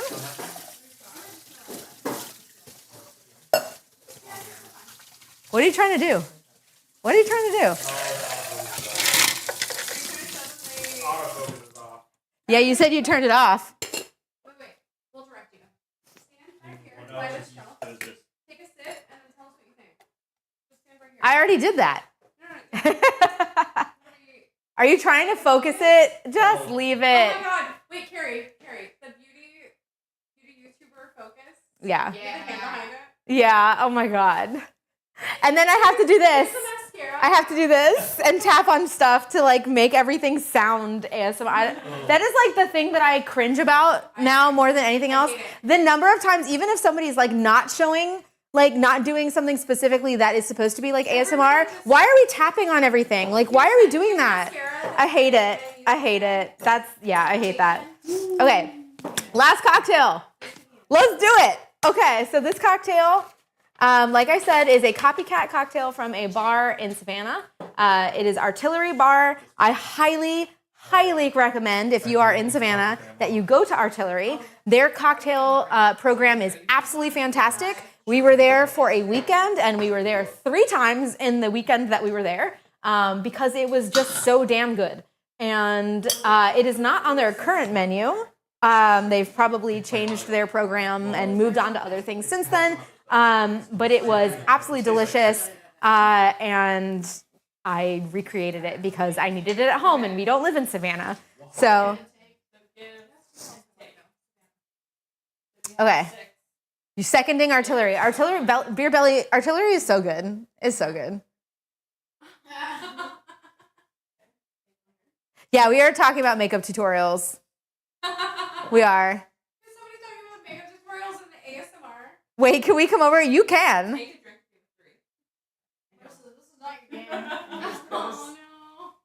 Yeah, I love. Okay, so like the glass for the old fashioned. Before I make this cocktail, the glass for the old fashioned is like the glasses that you use for like catering, for like little pudding cups and things like that. It's the perfect size for an old fashioned. The ice usually fits like really well into these glasses because it is the same like width. The opening's the same width as like a normal cocktail, like a rocks glass, but it's not quite as tall. And so when you're doing something like an old fashioned, you have like 2.5, maybe 3 ounces of liquid in the entire thing. It just ends up being kind of like sad looking. And so I got 6-ounce glasses. And they're like supposed to be for like puddings and parfaits and things like that, or not parfaits, like panna cottas. And I used that for my old fashions because it just looks better. It just looks better. It looks better on a camera, in my pictures. It looks better when you hand it to somebody. So yeah, okay. So let's do this this cocktail. We are ready to go. We're going to need our Del Maguey Classico, wherever I left that, right here. Okay, so my cup. So we've got our Del Maguey Classico. We've got 2 ounces of this guy, 60 milliliters.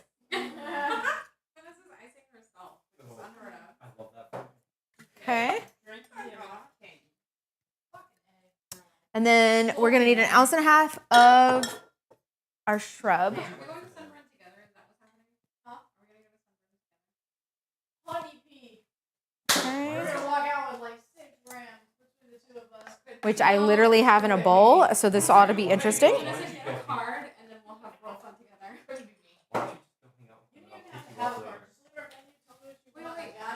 Is this gonna Okay. God, it's so good.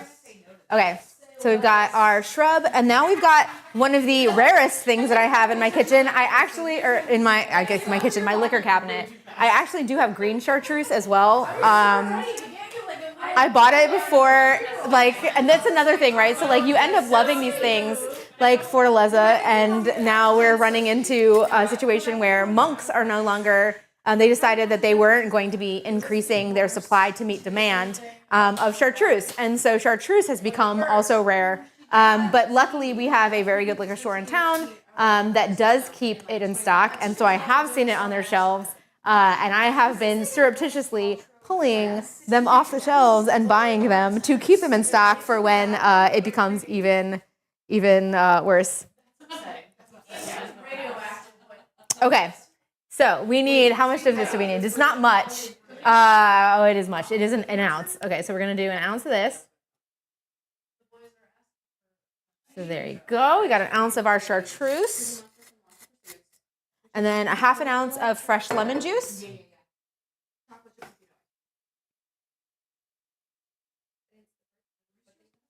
Okay. And then we are going to be adding our bitters in. So we've got an aromatic bitters, and we have a Creole bitters, which I think just worked really well. I was messing around with a lot of different bitters for this cocktail, and I think the Creole and the aromatic just really make it sing. So we're gonna pour this in. I'm gonna get some ice going into my other side.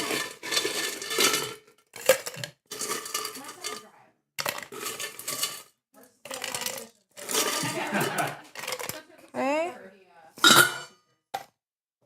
Let's get our bitters into here. So we're gonna do 1 dash, which these are small jars, so not a lot comes out. So you're gonna see me shaking this a couple of times, and then 2 dashes of these. There we go. Of our aromatic was first, Creole was second, and now we're gonna go ahead and shake. And here we go.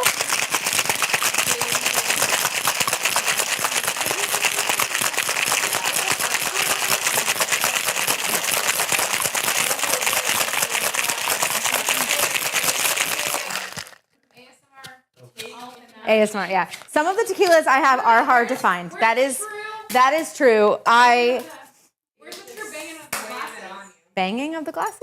You gotta like. Are you knock a the real top bartender shaker if off. your shaker doesn't get stuck and you have to bang it against the countertop? I just know what I'm doing. She just got Wow, we all just Wow, got shamed. okay. She just quieted the table. Yeah, Such fair. a pretty To be honest, it would always be a mixer in a glass jar. Yeah. So it I don't want to was use this like- spoon. which is like- I'm going to use my finger. I'm really sorry. All right, we're doing it. I'm in my house. I'm not at a bar. It's so pretty. I'm in my house. I'm not at a bar. You would use a spoon for this. I'm just trying to finish straining. There we go. All right, we strain out our ice. And now what we're going to do, and this is the fun part, and if you want to, if I know you've gotten this far with me, this is online in the recipe. It is in the notes. There's a whole section. You could turn the syrup into a blackberry, sage, peppercorn, shrub syrup.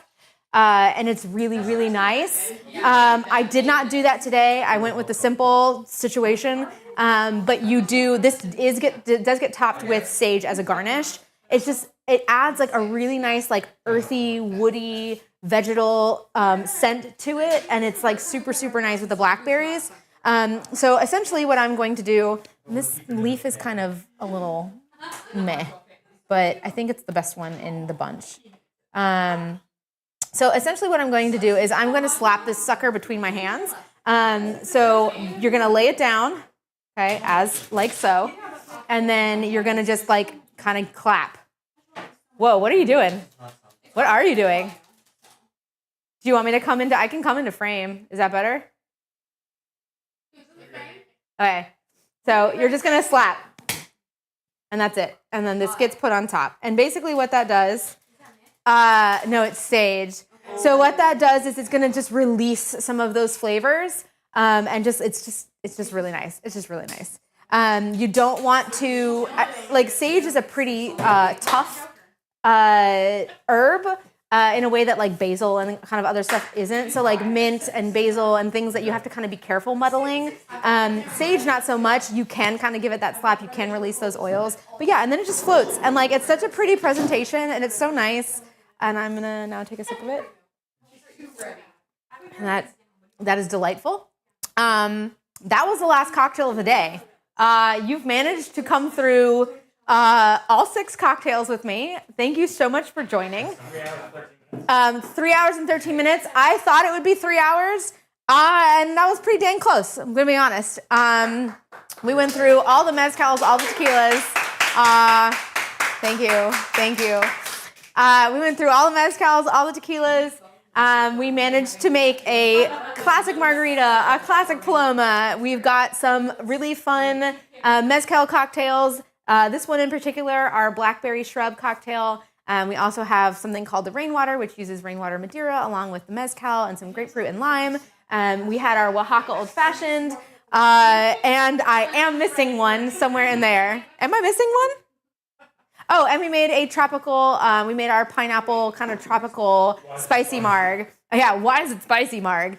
And I had a great time. Thank you so much for joining me in the Little Spoon Kitchen. Yes, thank you. I was about to say that. I appreciate it. If you enjoyed what you saw here today, we do have several other videos. We've made some chocolate chip cookies. We've made gumbo. We've made dumplings. Go ahead and check out those videos. You can subscribe here so that you can come along. We do these once a month.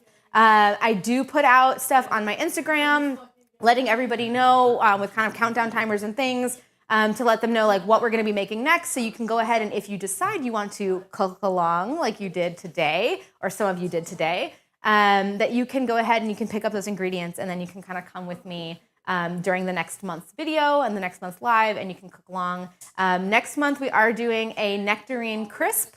It's going to be absolutely delicious. I'm very excited about it.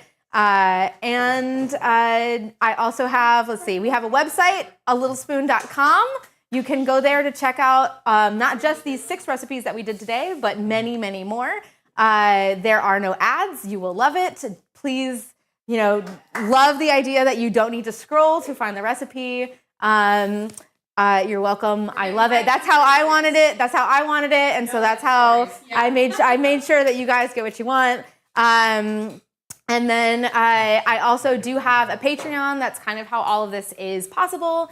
So if you did learn something today, if you want some behind the scenes, we do monthly chats. I have a separate private Discord server that all of my Patreon members are a part of, and we kind of chat about food all the time. We take pictures, we talk about travel.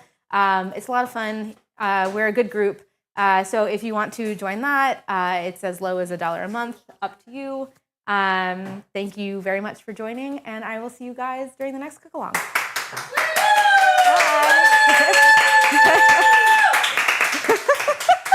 I'm blushing. Tequila shot to close it out? No. Recording's over. Mhm. Yep. We can whatever. If you, we are still streaming, but the recording is over. So where we kind of like, yeah. So if anybody wants to actually be on stream and chill and make something else, we can make other cocktails. What are we making next month?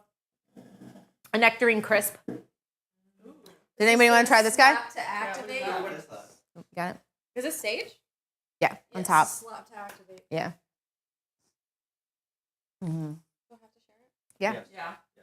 What tequila was in it? It's very good. Oh. It's Mezcal. Oh. And There's it's Mezcal on that one. Here's the good. old fashioned. If you want to try the old fashioned. I stole it. Oh, did you already try that? Oh, that's delicious. Mm-hmm. Okay. In order of favorites? Wild. Yeah. Paloma. Number one. No, number one is this Blackberry. Oh, really? Yes, it's so Really? good. Okay. It's okay. so good because it I doesn't like taste it. like any specific one. Uh-huh. Yeah. Number two, the Rainwater. Yeah, I love the Rainwater. I'm never going to get over that. So good. Rainwater and then is, number yeah. three is the Paloma. Yeah. Marg. And I love And the then, Custom yeah. Marg. Yeah. Paloma is my favorite. I I did know. like tahini. by the way. The tahini, really good. is a good That's- call. oh, wait, that's Oh, spicy you Paloma, forgot number about three. you forgot Number about three. the yeah. Because I really. What was number two? No, it's number three in my heart. This is really good. I think. Have you made this for us? I've made all of. I think Yeah, I've yeah. made.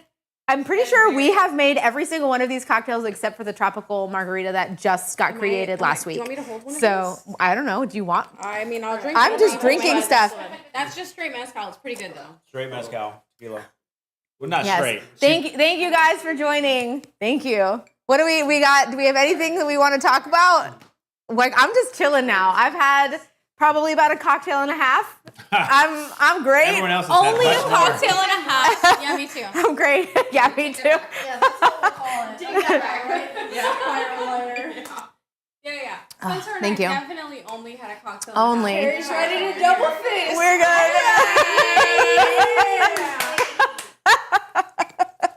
New thumbnail right there. Just the two drinks.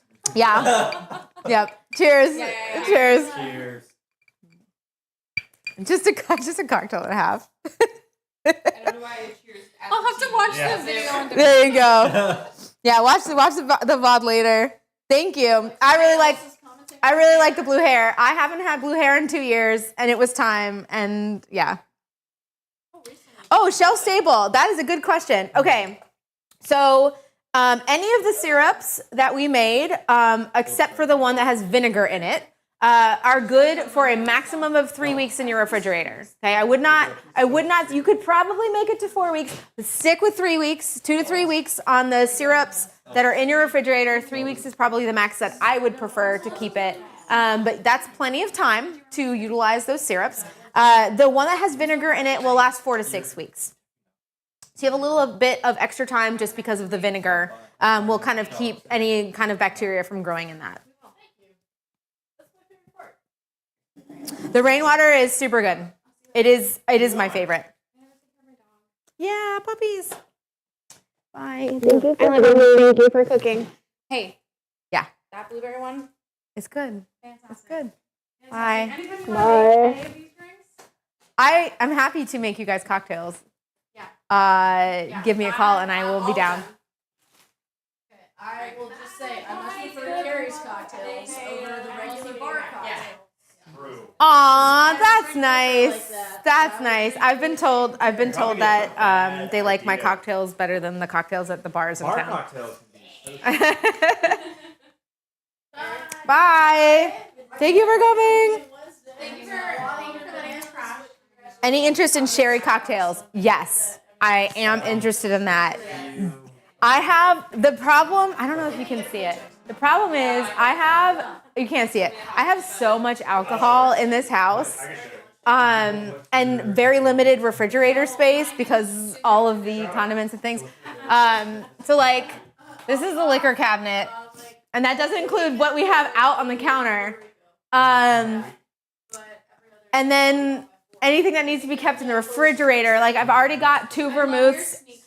I know. I've already got 2 vermouths and the Madeira in the refrigerator, and I don't want to add extra. Yeah, look, this is the stream. Hey, I don't want to add extra stuff. We don't have space. I wish.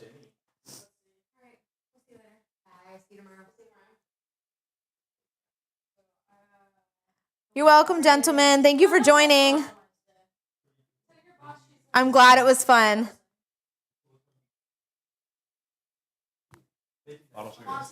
I would be in heaven. Yeah, it's a good time. Oh, I didn't even know what time it was. Okay, I guess let's close out. So we gotta go. Yeah. Going to bottle share? We can if you want. Your wife hates sherry or vermouth. Tell her you should try making cocktails with Cokie Americano. It is not technically a vermouth, but it is labeled as vermouth, and it is so nice. Even as a spritz, like you could make her a spritz. I bet you she'd love it. Use Cokie Americano, and then come back. Also, I am a super fan of, honestly, anything Cokie. It's COCCHI. They have a vermouth called Dopo Teatro, and it's meant to be like a digestif, the way that like a lot of vermouths are like an aperitif, but it's meant to be kind of like after the theater, like as a nightcap. Oh shoot! Hey, my babies are back, and so it's a fantastic vermouth, and that is also great in cocktails or made into a spritz or something like that. And I would honestly recommend that as well. He probably went in the pool. Yes, the pool is burnt. I can tell it's burnt. You put sunscreen on? You did? The Vesper Martini with Cokie. That's a great martini. How do I feel about a gin cocktail stream? I would do that. I have a lot of gin cocktails that are on. I love gin and I love tequila. Those are probably my 2 favorite liquors. And so, yeah, there's a lot there. Yeah. Okay. Let's go ahead and end the stream so that now that family is back and people are going to start talking, we can be out of here. Are you ready to end the stream, please? Yes. Yes, thank you. I have Roku. Huh? Ooh, what do you mean?